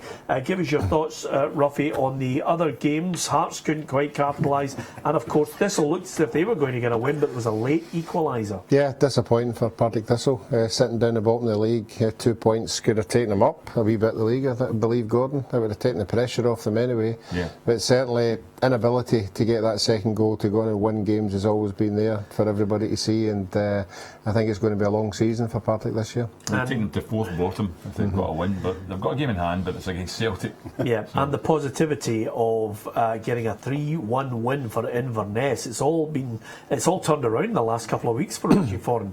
Yeah, it has. I mean, that's it. He was getting a bit of criticism early on because what they were saying about him was it was quite harsh. We're saying, oh, he's just new to the job.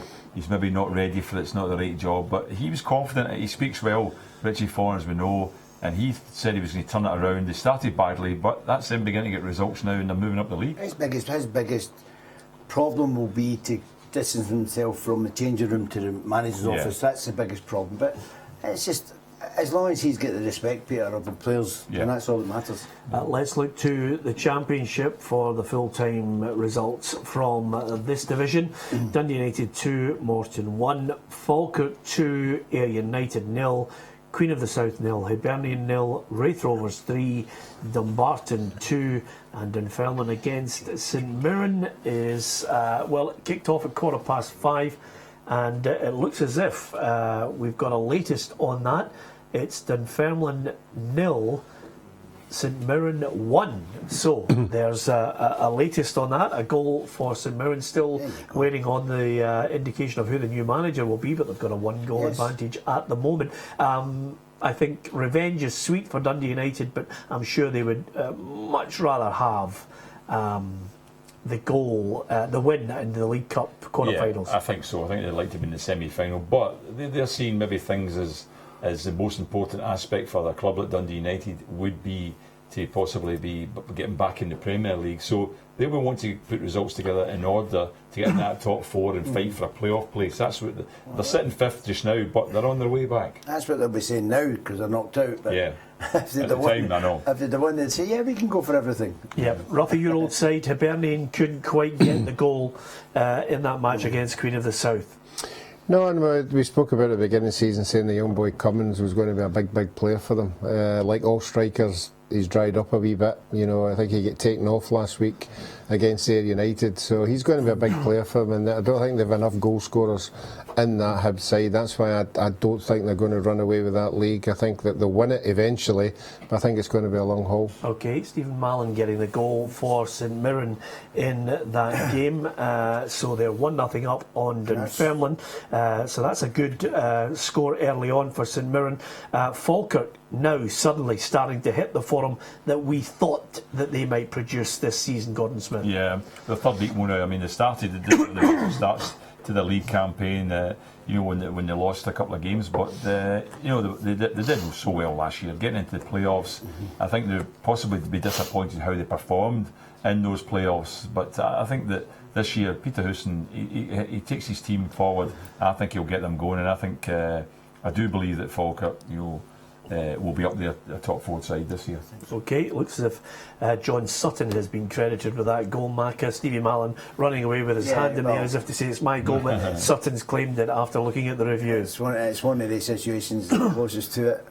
I'm delighted for St Mirren because it's about time that the luck turned or whatever, whether it was something to do with a new manager leaves, somebody's coming in, I don't know who's in charge of the team tonight. Do you know who's in charge? Yeah, it's a youth manager. The youth manager, so he's been there for a while, so whatever. It's Dunfermline. I fancied him to go there. I don't know why, Peter. I don't know the form book is getting nothing to do with it. I just fancied St Mirren to get a result at Dunfermline, but at this moment in time, that's what they're doing. Well, Dunfermline are on a bad run, though, aren't they? I mean, they've had a bad time. Yeah, but so St Mirren. I mean, but I know, but they won their first game, Dunfermline, and they've got a win, but they've lost every game since. Yeah. Whereas in St Mirren's case, it's like they've had 3 draws and 3 defeats. I think the other thing about it, quite a lot of people got a tweet from David who says Maka should go for the St Mirren job. When you consider his experience, I mean, the discipline that he would be handing out to people who were late on the Monday for training would be, you know, a sight to see. Monday's Best a of day times, off, Ruffy. yeah. Oh, Monday's a day off. Monday's a day off. That's good news. If Maka gets the job, Mondays are Every days Monday, off. boys. And he'd be playing attacking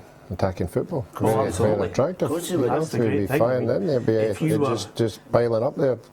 See, when you see the look and play at people's faces, go, come on lads, let's go for it, let's go and play some decent football today. Well, look, you get in people's face, and, rather than come on, sit in, Well, Yeah. kind of get a look. ball and just lump it up. What the kind of park. look do you think would be in the Kilmarnock boys' face after the game? Yeah, absolutely. Great goal, but we've just been hammered. Nevertheless, if Maka gets the St Mirren job, then Ruffy and myself will be going into a spread betting syndicate to make sure we above 7 goals, Ruffy. Yeah. I think we'd get money every week. Nevertheless, let's look at League One to see the full-time scores there for your favourite team.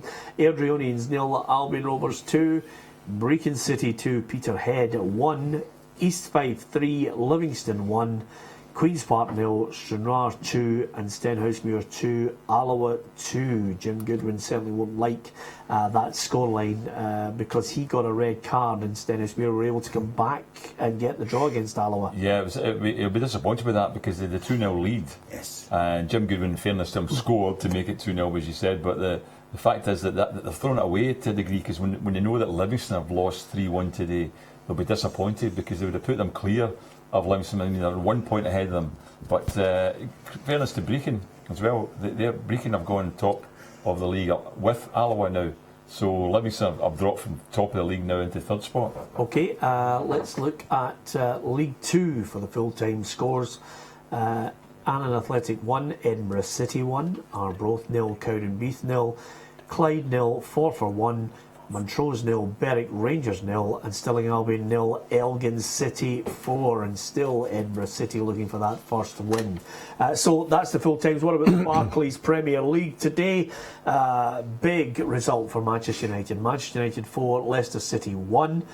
Bournemouth 1, Everton 0, Liverpool 5, Hull City 1, Middlesbrough 1, Tottenham Hotspur 2, Stoke City 1, West Brom 1, Sunderland 2, Crystal Palace 3, Swansea 1, Manchester City 3 and Arsenal 2, Chelsea 0 is a latest score. West Ham Southampton takes place tomorrow. Let's look ahead to that big game, match day 2 of the Champions League midweek. How do you see it going, Alan Ruff? I think the Celtic players and the confidence of today will put up a big performance. I think Man City will come, play attractive football, open football with the strikers that they've got. I think they'll score, but I think Celtic will be good enough to get a draw in that game.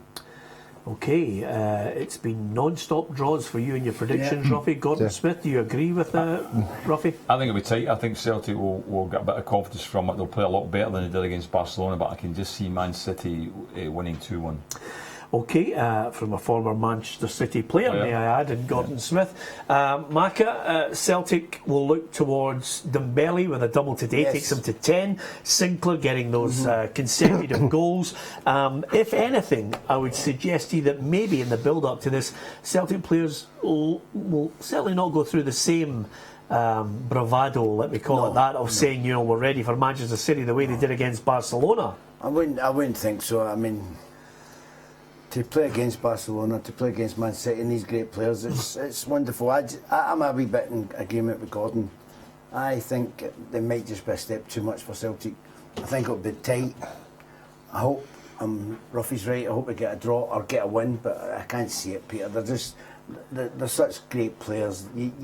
Other big clubs come to Parkhead, you think the supporters will get us through it. It's going to be a wonderful night, but these guys are leagues and leagues ahead in individual players, and that's what this team's got to strive to. So I'm going for a close Man City win.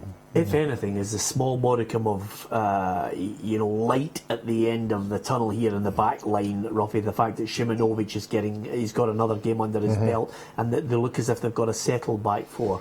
Yeah, I think it's always good when you've got a settled team and you get into the game. I think Man City will come with a plan, you know, and I said earlier, you know, I think if they score a goal, we'll just win it. They won't extend themselves. They'll know they've got enough in the locker to qualify for in this section, and I don't think they'll go for the jugular.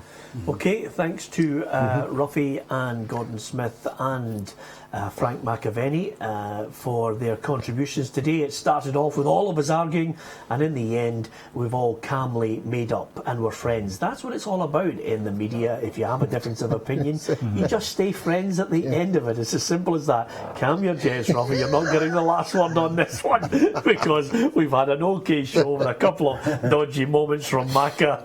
But as far as I'm concerned, today it was all about a special goal from Suleiman Koulibaly. It's one he'll remember forever in a day. Maybe not the result, because Celtic get a 6-1 win. Thanks very much to Ruffy, Gordon, Macca and myself. Join us on Monday if you can, 7 o'clock, STV Glasgow, STV Edinburgh. Good night.